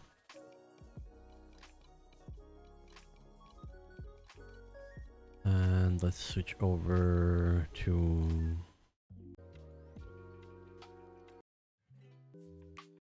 Yeah, that's fine.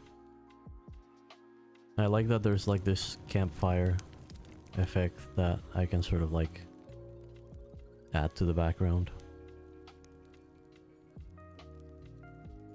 Because, you know, I'm crafting near this little torches. It's one of those things that tickle my brain the right way.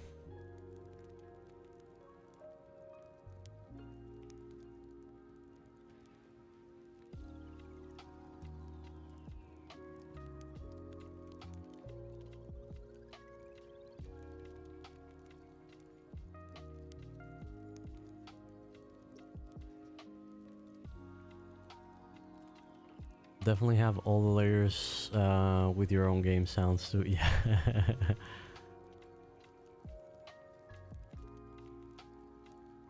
And have you been exploring outside of the starter biomes? Like, I haven't really done so on this test, but like I know that before the test is over, I want to go here because I believe this is Tundra. Tundra is by far my favorite biome. It's got really cool visuals, it's got really cool music. If you haven't, you should check it. You've only been through the tier 2 biome, yeah.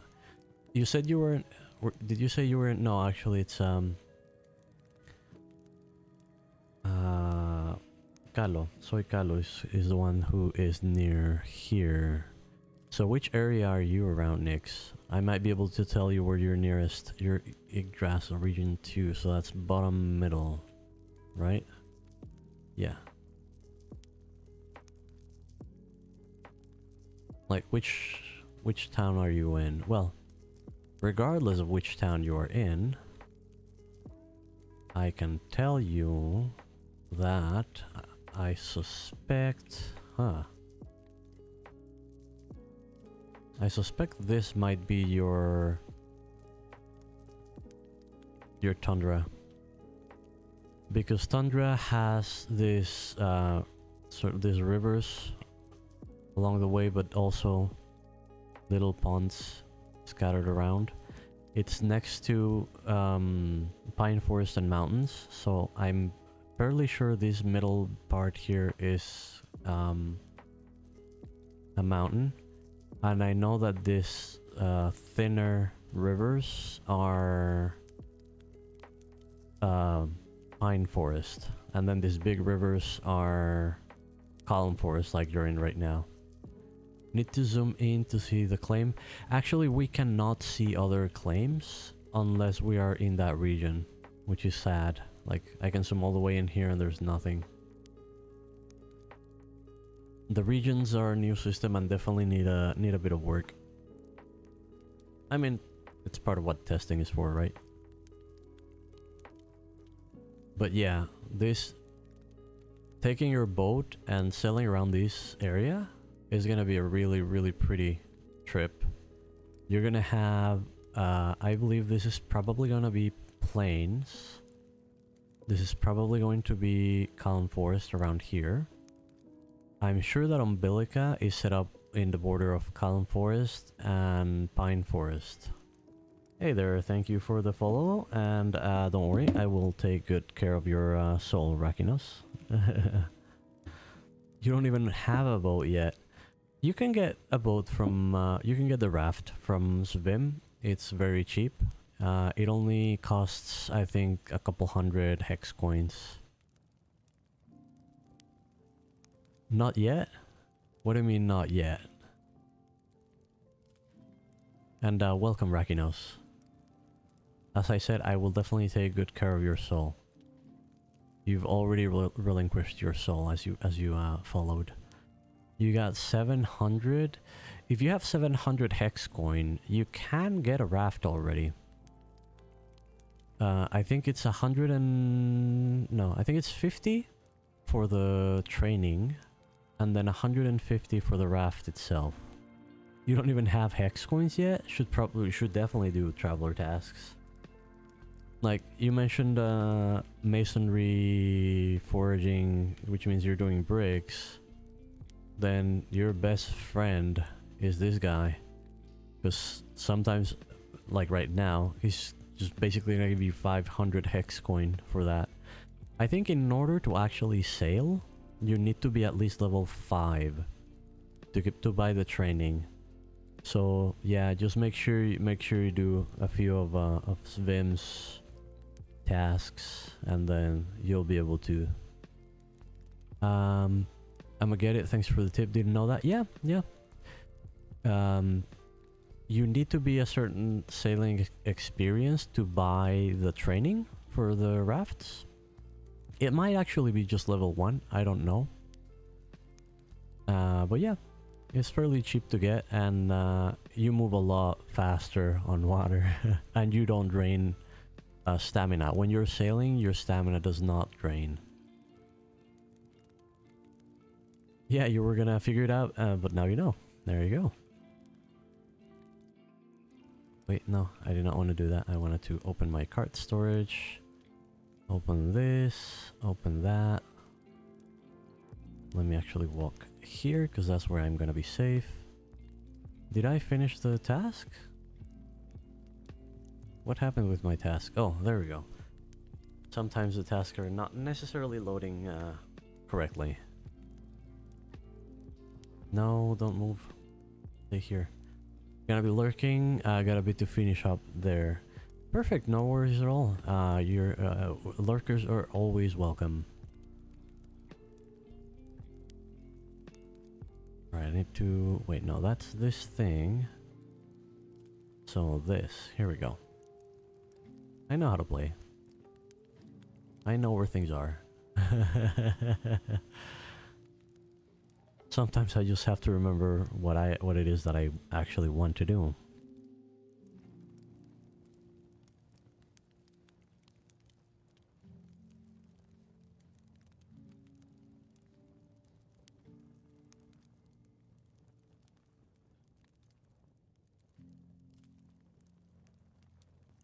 But yeah, definitely depending on exactly where you're set around Nyx.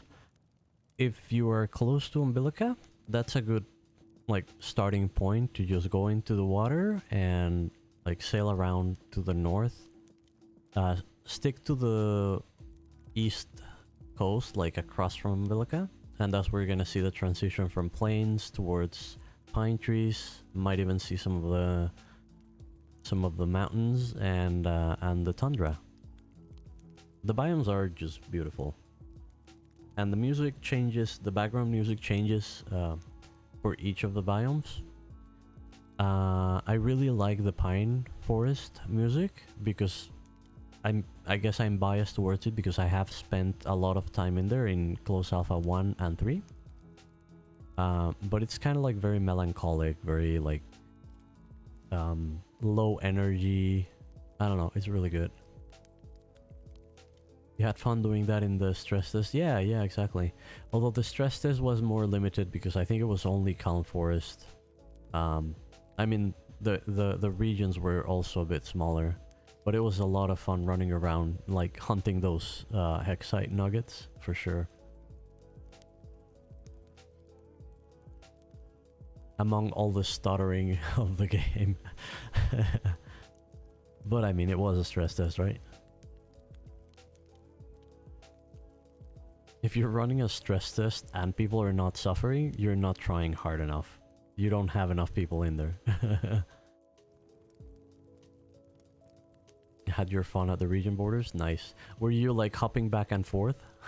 I thought about doing that.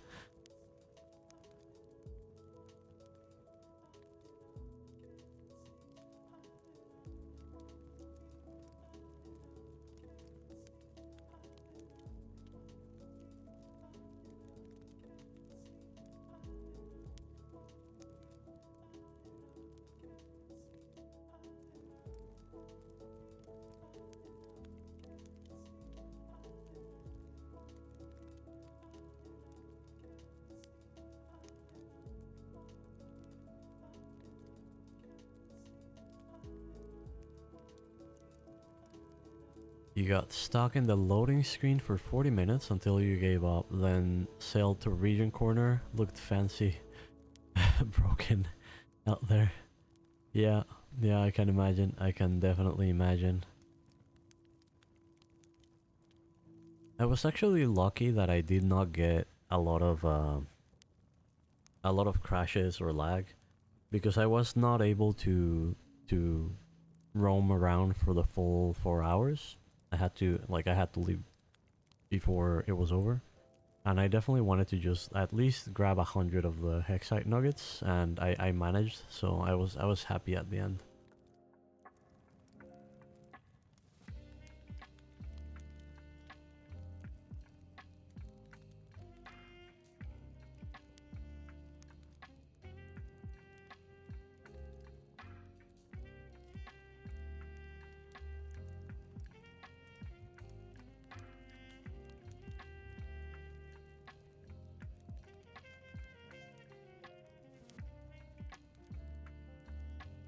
You think you were in the same VC for some time? Probably, yeah, probably. I was in the fourth one. When I tried to join the Alpha 1, or did they call, I think they had already changed the names. No, I think it was still called Alpha 1. It was full. So I'm like, okay, I'll just go sit here in my little corner, and then people started joining. I mean, there were definitely gonna be more than 16 people that wanted to be in VC, right?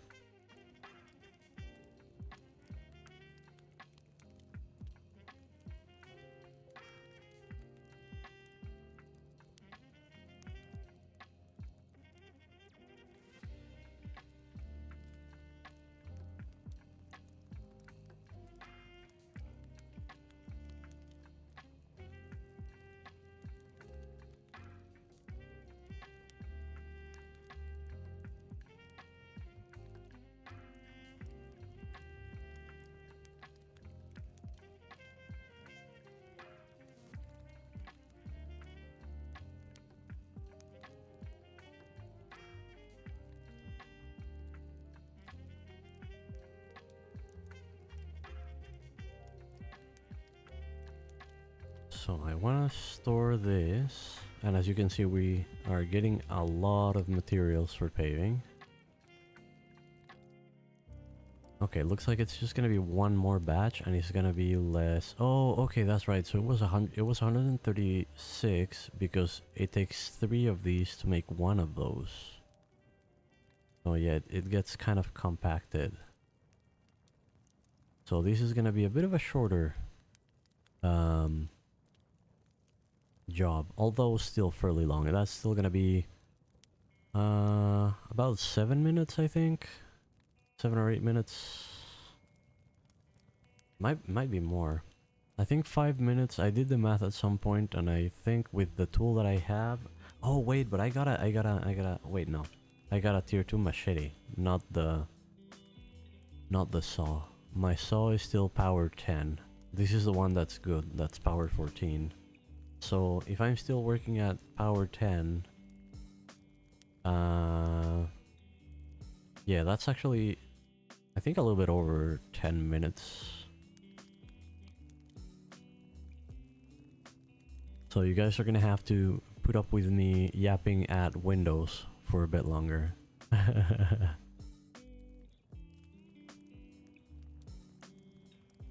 And you know, enjoying relaxing music, chilling, no stress.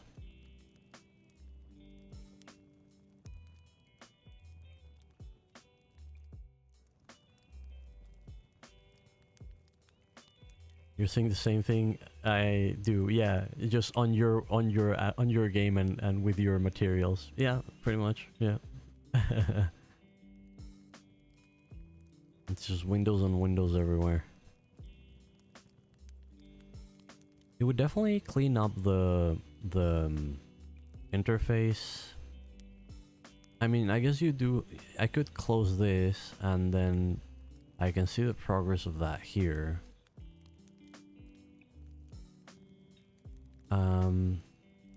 Can I do this and open without moving? No, I cannot open the storage without stopping the craft. So that's definitely something that would feel nice if I was able to remotely open storages, just like you open the card. Like even if the card's all the way there, I can do this and view my storage even if I'm far away. It would definitely be nice to be able to click on the open storage from the context menu and just have that open without having to walk there. I mean, the only real ways that you can sort of like, I guess, explode it is, yeah, you have one storage over there and one storage over here, and while you're crafting, you're moving inventory around, right? But I think that's actually a positive thing, like allowing us to do inventory management inside our claim while we are waiting for this bar to fill. Definitely feels like something that would be a positive quality of life improvement. I think it's important to give us things to do while we craft. Exactly. Even if it's something as silly as inventory management. Like I have these 2 barter stalls here. Like I'd like to just drop this one there, you know? Which is something silly because it's, you know, it's not something that I absolutely need to do. It's not something that is going to take me longer to do it later. But if it's something that I can do in the meantime, while I keep crafting, it would just feel good.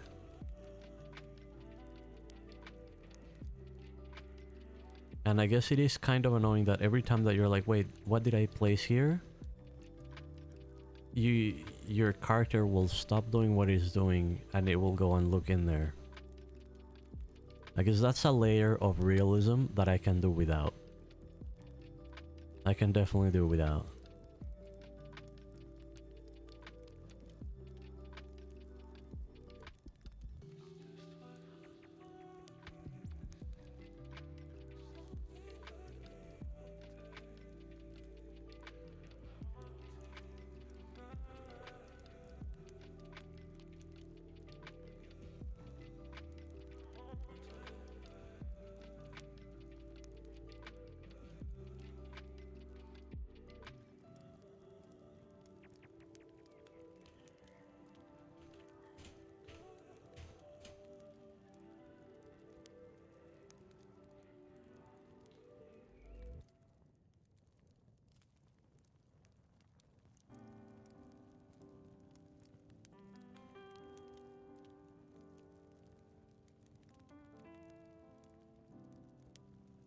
You spent much time in the compendium while crafting? Yeah, yeah, you do do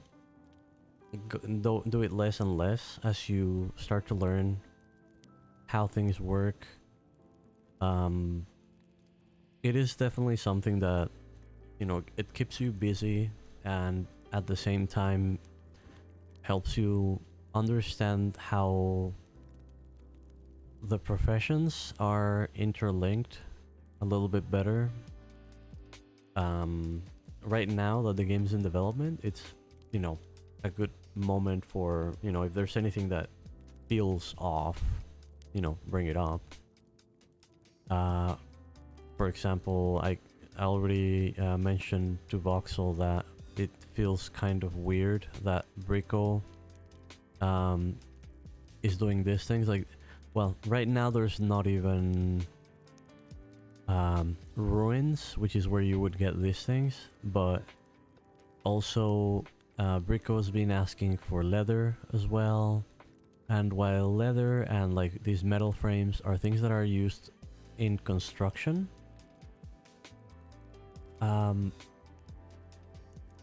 you don't get a lot of construction experience from building buildings, because you only really build a few buildings per claim, right?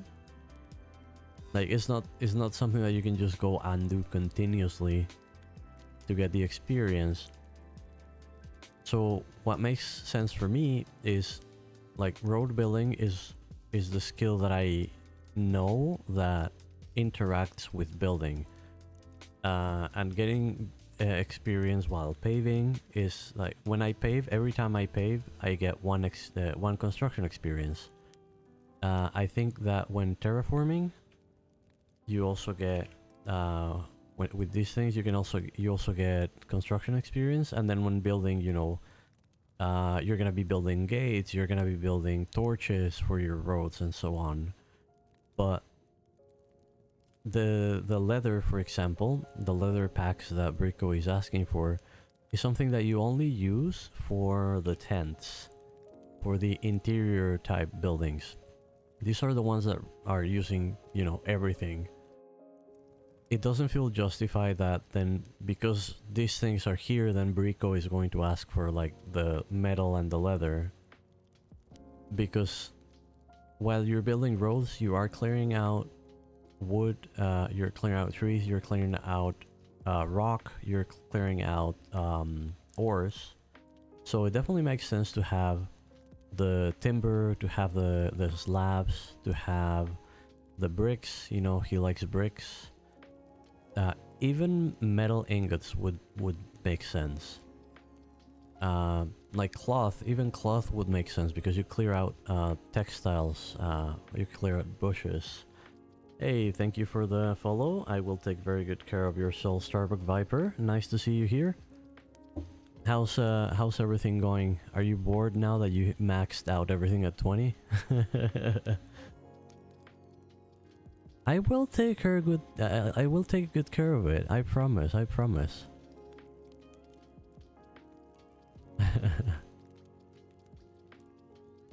As you can see, the road is coming along nicely.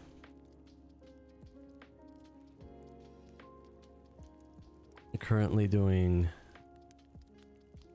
a bunch of these. Already got. Oh, actually, let me move here. There you go. Keep working. Already got a few of them here. I got all the clay, I got all the pebbles, I got all the strip wood. We're doing good. We're doing good. Taking it more chill, just playing with blender stuff and whatnot. Trying to not to play too much. Yeah, I mean, testing stuff definitely. Like figuring out what's what. But there's no point like really grinding stuff, and you know, it's a demo. Like I'm doing this road because it's fun, it's entertaining, and I don't care if I don't get any experience from it because I will take a nice screenshot when I'm done, right? But most of the other activities that we can do right now are kind of limited. Here, have a screenshot. Wait, let me hide that. Have a screenshot of the progress of the road. Yeah, you can see the light from the watchtower over there. The patterns, you know, coming alive. There's still that tree, you know, to clear away and then pave under it. But because you can walk under it, I'm just leaving it now. Whenever anybody kills it, then I'll pave on top of it. For now, I actually need to focus more on...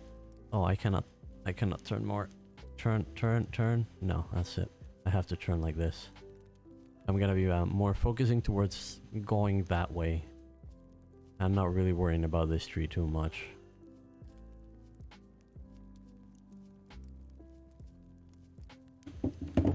That was my phone. It gets tangled with my headset cable.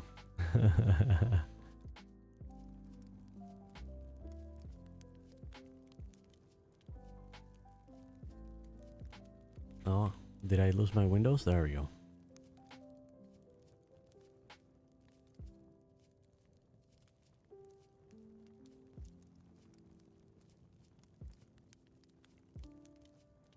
Yeah, my cart inventory is now officially broken and will not open. Hey, there's Infernos on the road.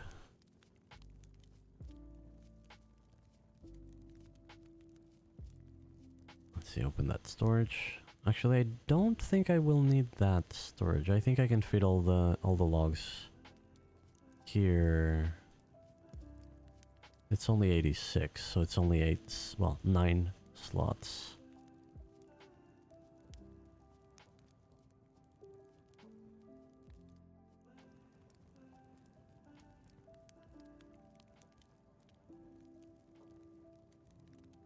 And because I'm gonna go out, well, there's no jackals around, so I'll keep my leather. Oh wait, no, I have my cloth armor on.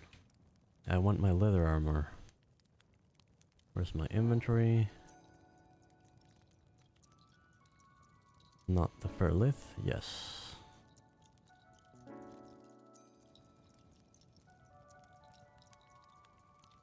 I will be very happy when they streamline this process.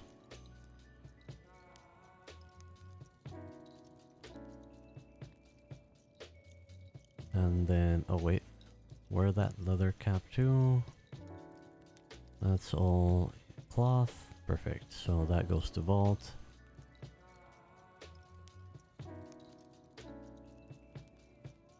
I mean, it's still nice to not have to carry it on your inventory. But it could be nicer. Alright, so I've got 80 something wood. Let's get ready to do some paving. Maybe grab 100 of these. A couple of those. And some clay.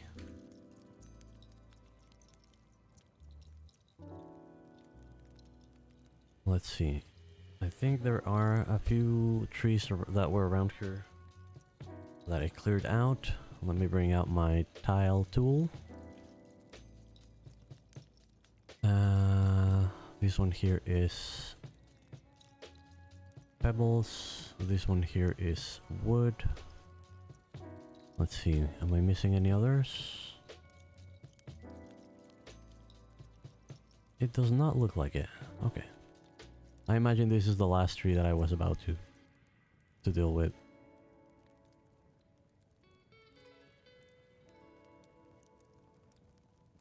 Yeah, so we're gonna do... This is the middle, so it starts going out. Hopefully there's not a lot of jackals in the area. We will find out. If there are, I'm gonna have to run. I probably should be wearing the ferlith armor while I'm paving and just use the leather when I'm actually removing trees and all that. Okay, I'm gonna have to do a bit of terraforming here. Gotta get going next, alrighty? And thanks for hanging out. Pleasure to have you here. Hope you have a good rest of your day. And I hope you get to sail over to the tundra soon.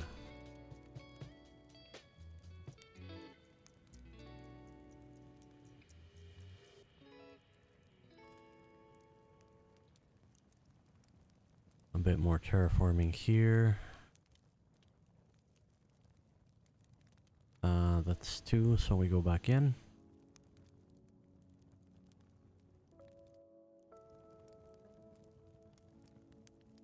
And let's start going back from here.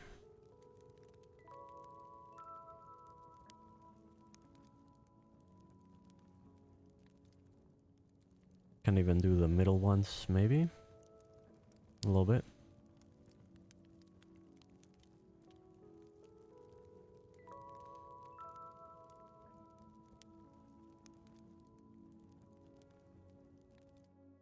This is 3, so I have to do the outside half circle, which means going back in.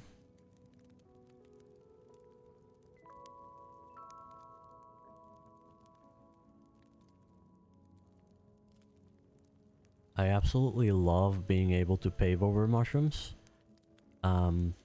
On previous tests, we had to manually remove them. Kind of like these things. I kind of wish I could pave over this. But I can understand that, you know, being something that's a little bit bigger. But mushrooms, yeah.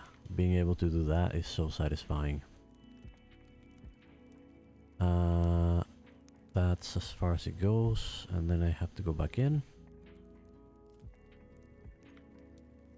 And then there's a tree. We can do most of that diamond shape in the middle. Then up here. I'm actually gonna kill those two things because it's just easy. Like 3 hits and they're down.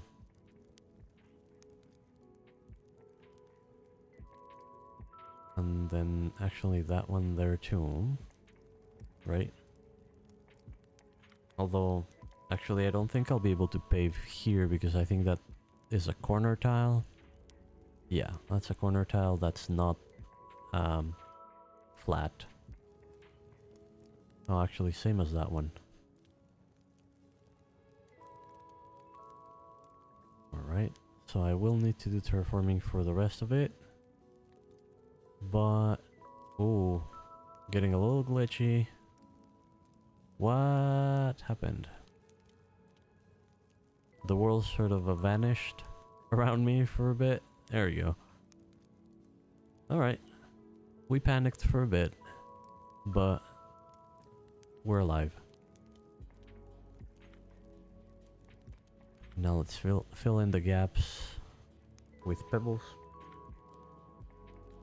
Actually, how many clay do I have? Will that be enough?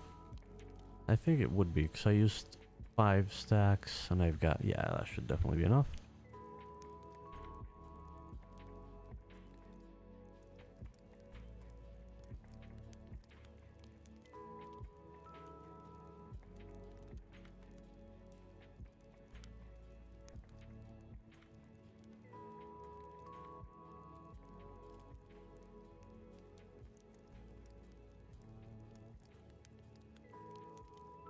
And there's really 2 ways to go about things. Like, I could not do any paving and just focus on clearing everything out first and then do paving.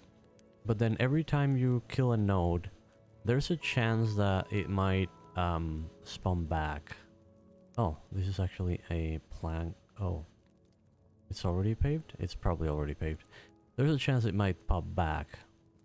So it's better to just, you know, pave the areas that don't have resources, then take down the resources and just pave right after you clear the tile, and then you avoid having to clear resources, the same resource twice, which I have done before many more times than I'd like to admit. Also, I guess it's easier for, like, if other people that decide that they want to join in and, you know, they're bored with whatever it is they're doing and want to do something different. It's very easy for anyone to see what the pattern is, and they're like, okay, I killed this bush. Oh, I gotta drop some pebbles here. Right? I'm already sort of like laying the general outline of what the design is, so it's very easy for somebody to come in later and just sort of fill in the gaps.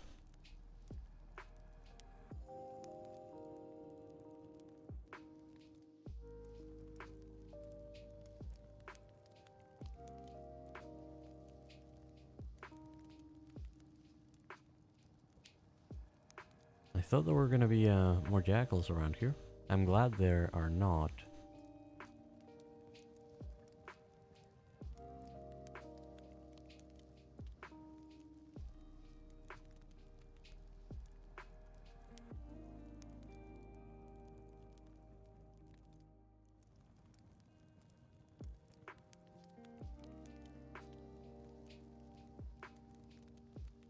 Alright, and this is about as far as we got on that stretch.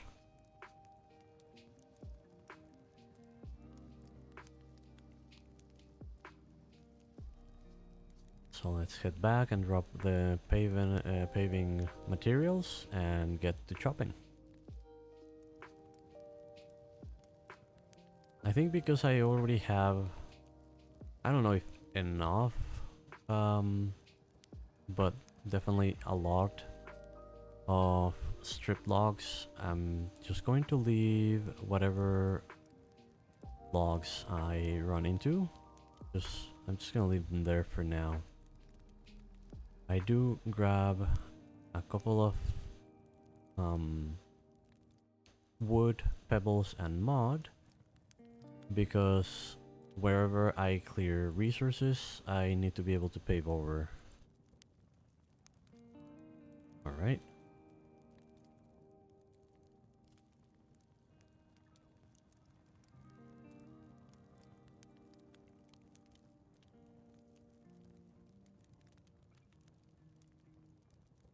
And when we were making the strip logs, we were waiting for the bars to fill.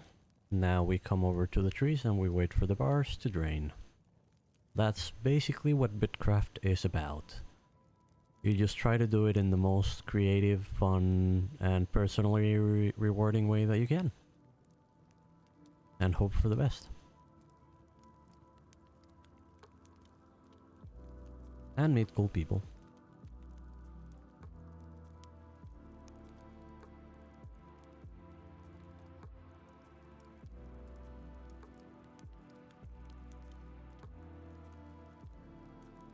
And the nice thing about gathering is we don't have the window clutter that we do when we're crafting.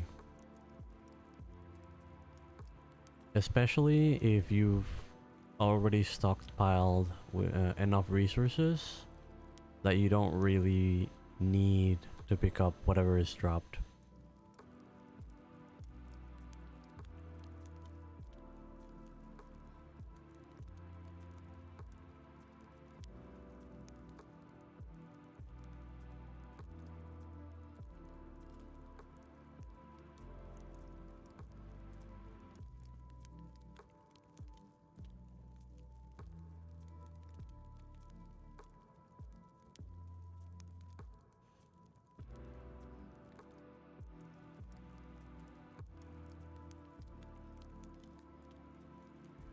Not that there's anything actually being dropped.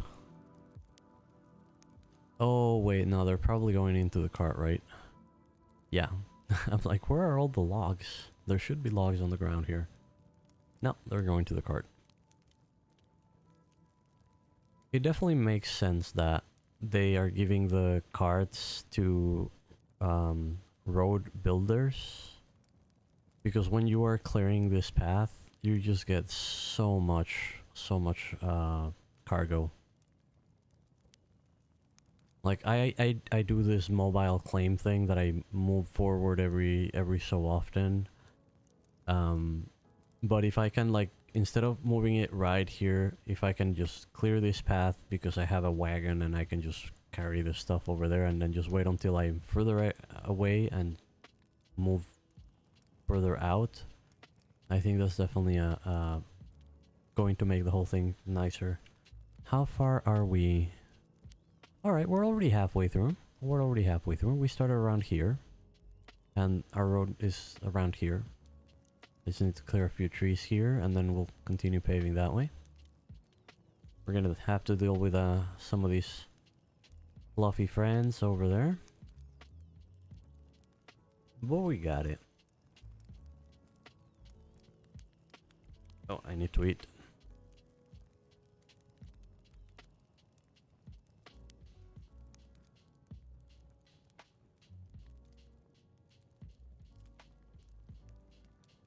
There's this mosquito that's been circling me for the last 5 minutes or so. And whenever I think I've got it, it just disappears. It's really annoying. It's probably doing it on purpose.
Oh, wait, let me go back. I need to pave that tile. There we go. Oh, did I not grab sticks? I did not. Well, there's sticks over there. You can always find sticks in the woods. They're necessary for terraforming, but they're definitely not scarce. Not in this biome, at least. There's other biomes where it's very tricky and you must bring your own sticks. Lucky for us, that is not the case here.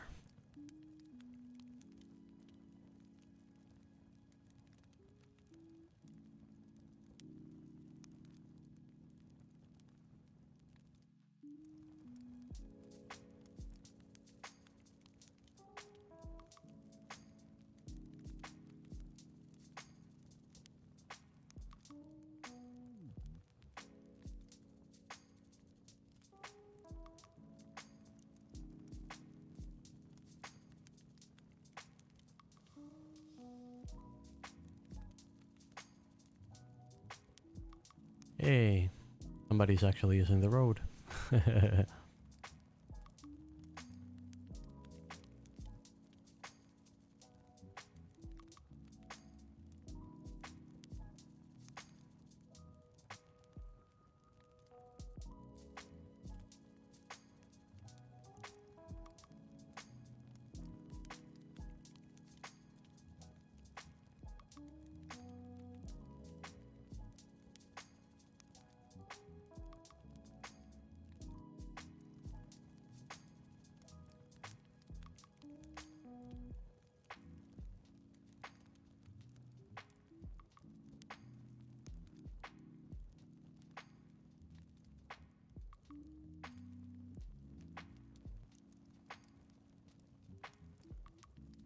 This is also a wood tile. And let's go for the next one. At least bushes are only 1000, what do you call it, effort, I guess. And at least I have the 14 power machete. Definitely faster to clear the bushes than the trees.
I should probably focus on clearing these ones that are slightly elevated, just so that I can terraform them and pave the corner tiles. They're hurting my brain to see them like that.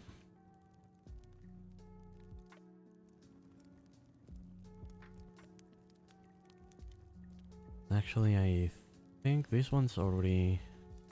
It's possible to terraform it already.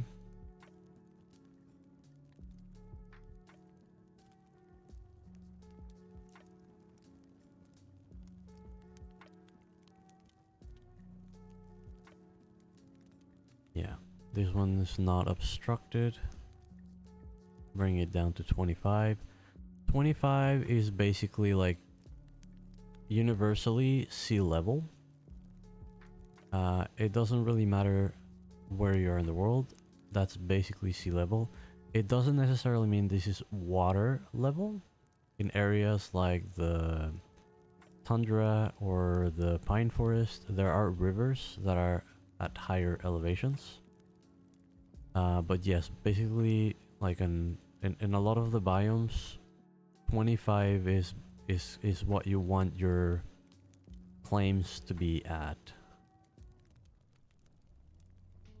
All right, let's kill this tree.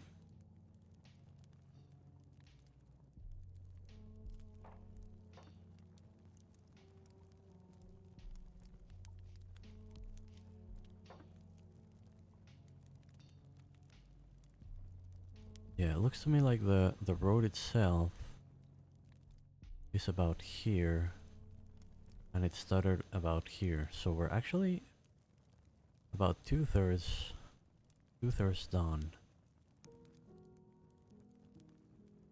There's that big tier 2, those two tier 2 chunks of rock that we're gonna have to deal with eventually. And I guess, how much is this? Yeah, see, the tier 2 tree is not too bad, 1785. But these ones, 5950. So, yeah, those ones are gonna be a bit over 10 minutes each.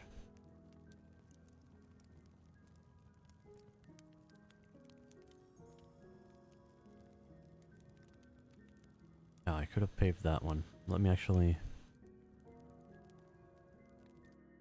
do that.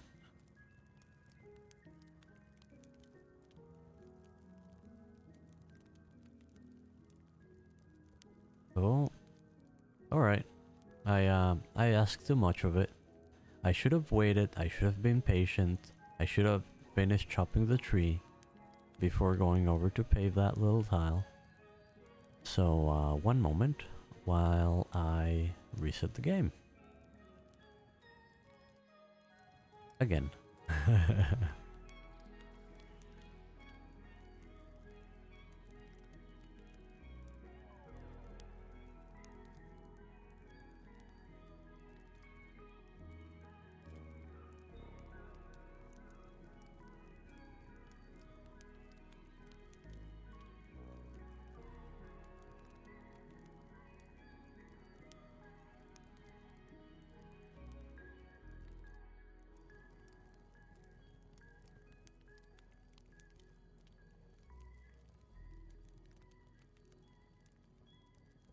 There we go. Our lovely town with all our friends.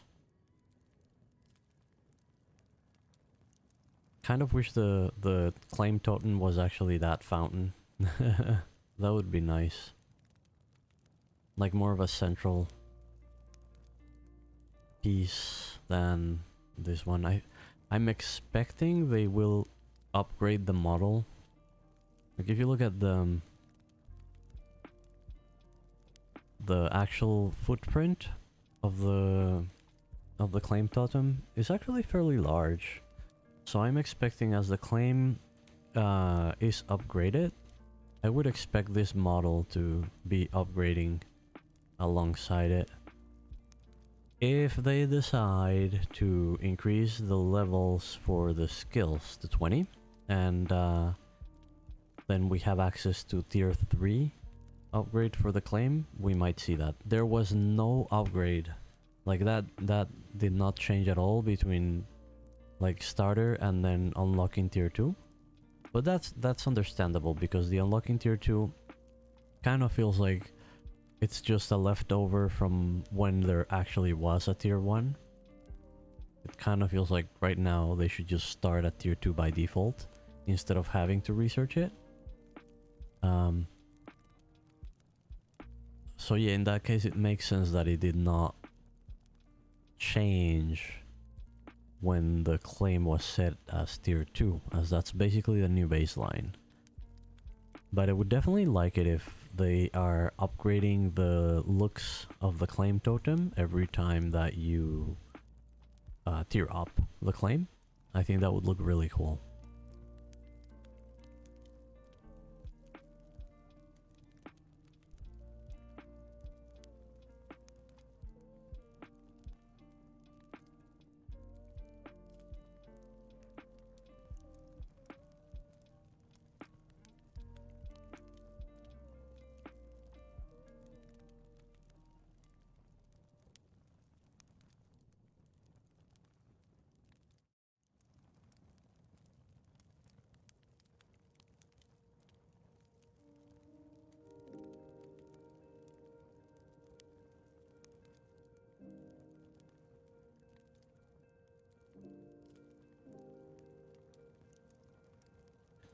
jackals are still very far away, so I think it's going to make sense for me to reach this clearing right before the big chunks of rock. And when I reach that clearing, it'll make sense to move all of my buildings closer that way. So that I can... Well, so that there's access to the crafting stations here. Like right now, I guess it doesn't really... It's not really necessary. I have not really been doing the thing about building and dropping gates along the way. I might do that later, or not at all. Find out. Yeah, there's not real sense right now to gather tier 2 materials other than actually building the buildings in the claims, and like I think Tortuga right now has all the buildings that they need, and I don't want to have more buildings in road work because every time I move it I need to move all the buildings that I have. So yeah, it's kind of sad, but it's understandable since it's a demo that you reach a point where there is no practical point to keep stockpiling materials. Right, now to do the thing that we absolutely love that they changed. Like in the past I would be kicking myself for leaving all of these logs here. Not anymore. I can drop my terraforming dig site right on top of them. No, no, no, no, no, don't deconstruct. Enter. Enter. Why can you... Why is it not entering? There we go. Now dig. Oh, okay, so it's still... Like, it takes 46 effort to go from 27 to 25. But the first step is 16. I do 10 effort per tick. So the first tick is 10, but the second one, instead of being 10 and then you use 6 to go to 26 and then you get 4 left over for the next tier, next level, you don't. You basically only do 6 on that tick. Kind of feels weird. It kind of kills the point of having multiple level terraforming. I mean, it doesn't kill it, it's still more convenient, but could be better.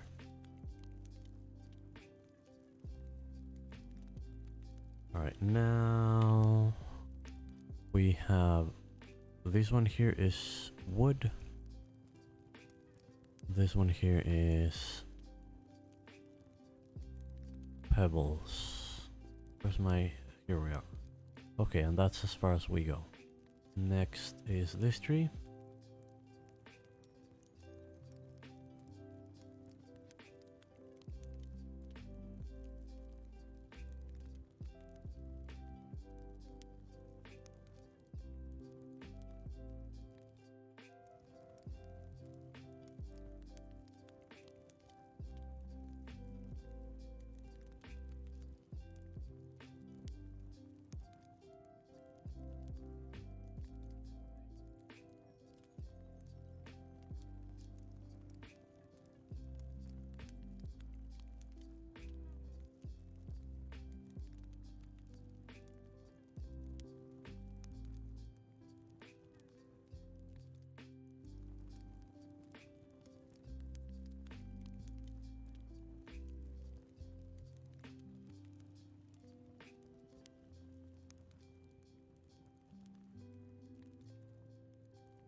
And I see that we've actually already been streaming for about 4 hours, so I think I'm going to clear these few trees and then terraform. Actually, I should build a terraforming platform on that side.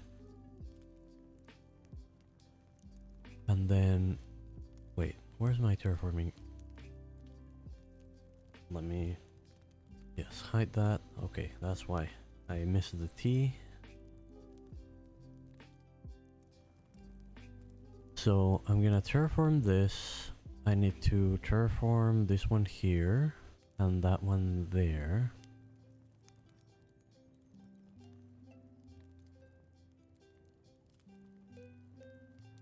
And then all of these would be level once I do this.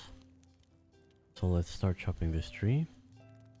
And then once I chop that tree, this tree, and pave up to this line, I'll probably be stopping the stream at that point. And so I'll start having a look at who else is online. It's still gonna be about probably another 10 minutes, but it's good to have a plan, right?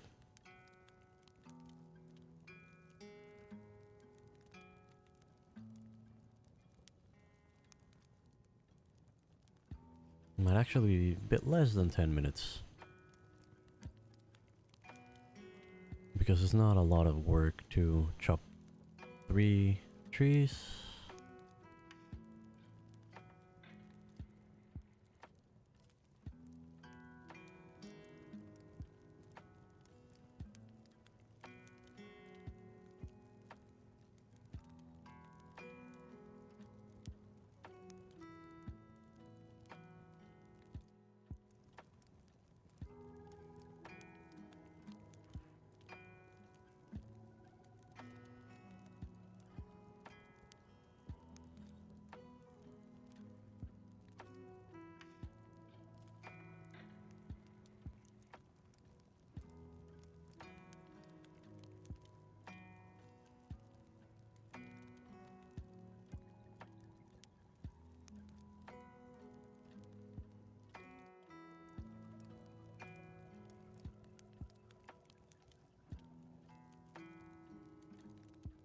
I mean, considering we were right over there back by the...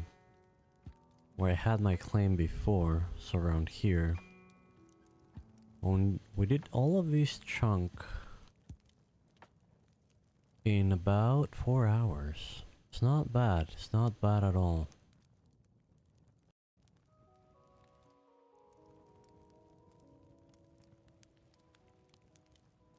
Actually, I should have had this grid on to have a better idea of, like, dimensions.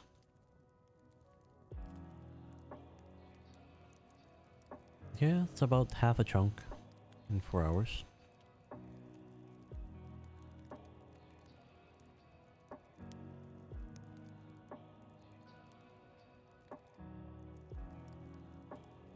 This, folks, is what road building in BitCraft looks like.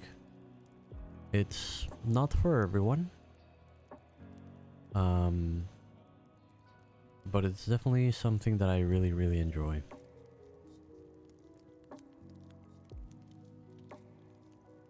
Hopefully, if they, you know, give us a few more things before the end of the demo. Like not just the level 20 skills so that we can get access to the tier 3 claim, or maybe they could just fix the requirement, because it shouldn't be like right now the problem is the fire sand being a cooking related requirement, and it should totally be scholar here instead of cooking, so they should actually just fix that.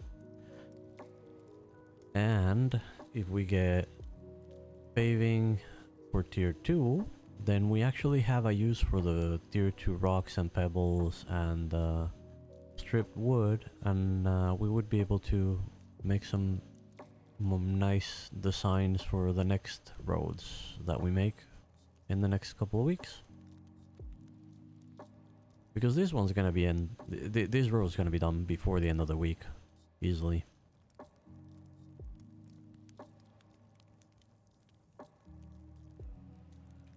The next road is probably going to be going this way. So like this road connects Tortuga with this body of water. It would have been more efficient to do it through here. Yes, certainly. But then it's like, go on your boat, go around here, get off of your boat, load your cart, go over there and then jump to your boat. And it kind of feels like the city should have highways that go out. So this is one of them. It goes this way. And then this is like a central lake where Trisp's home base is. There's also Volkov over here. I would be very surprised if there's not someone else that ends up settling around here later on, maybe. Mainly just because the Trisp Empire is here, because it's really better to settle around this area. It's just better connected. Sadly, oh, that was a little bit too much. There's no water connection through here. So, Trisp is kind of limited to going... If it's water transportation, go and follow this waterway up and go out north. Or can follow all of these winding rivers and go all the way there. Which might be even easier to just go here and then walk and then jump on your ship here. But yeah, sadly, I understand it is their first time facing the game. So I'm sure that their placement for the claim... When did you start lurking here? I don't know. I have not been raided today, I think. So it was deliberate. It must have been deliberate. You're just stalking me. How are you doing today, Zozo? But yeah, Trisp, I hope they learn from their experience in the test and figure out how they want to do things once the early access is on. I understand that they are going to be playing. They've been what's the word? Like collecting, I guess, a lot of hex shards based on the donations. So it looks like they've been actually putting effort towards that, so I'm assuming they intend on actually playing the game.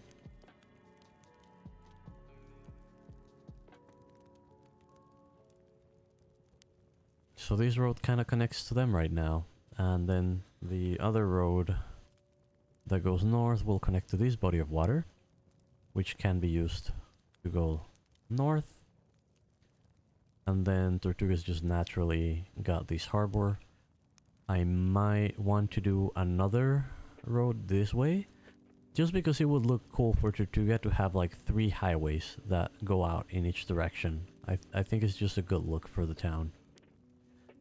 You got so many biddies the last few days. Your ditties need a sports bra, and your shard bank has you confused. You've been getting a lot of donations. That's cool. I mean, are you guys intending to do a Warden's Empire? Yeah, I don't even touch the Empire as well. I mean, you can always like contribute to other people's empires. You can probably sell Hexite capsules even for Hex coin at some point, I assume. I haven't really looked into it, but I would assume so, right?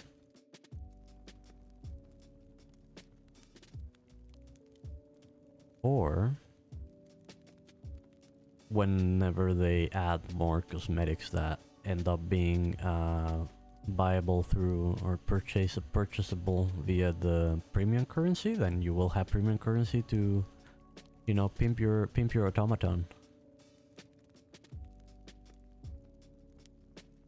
That sounds so wrong.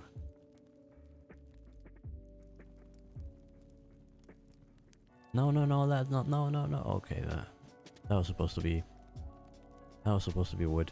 That's fine. We've got plenty.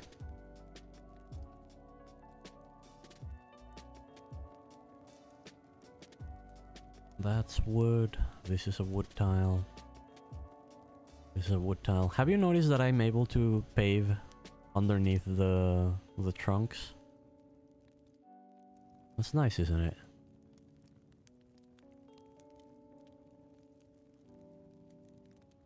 I also am not sure if you've noticed that when I did the terraforming, I was actually able to place that on top of the logs too.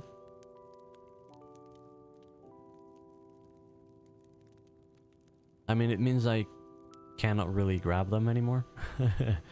So there's that. But yeah, definitely an improvement. Well, and it is now with great reluctance that I must let you know that before you woke up from your lurk, I was just telling everyone that I was going to reach this point and drop a raid, and I'm gonna go grab some dinner. So I saw that Senator was online. Let me confirm if they're still on and see if they're gonna be on for a bit.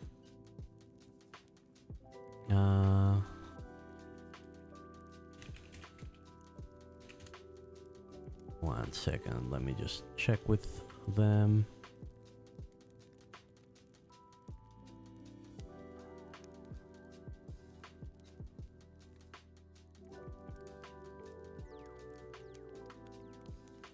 I don't know if Senator is checked. Oh, there.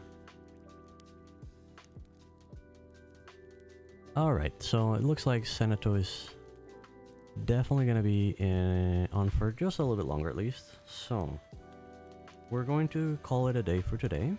I want to thank everyone who dropped in, everyone who was unaware but lurking.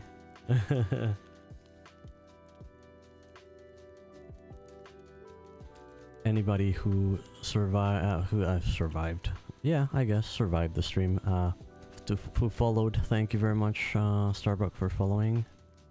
Oh, wait. Senato is saying that he's gonna be right back. So, we're gonna wait. We're gonna hold on that rate for a bit. We're gonna hold on for a second. Hey there, Vex Ninja. Welcome to the channel. I am glad that you enjoyed the lurk. If you still haven't, feel free to follow and lurk me anytime you feel like it. Oh, okay, so Senato just passed on the baton to someone to man the stream, so they are there. Let me rate them then. So for anyone who does not know Senato, they also play BitCraft. They started playing it in the closed alpha 3. They're really cool. I'm sure everyone who doesn't know them yet are gonna love them and they're gonna enjoy their stream. Thanks again for hanging out. I will see you again tomorrow. Have a good one.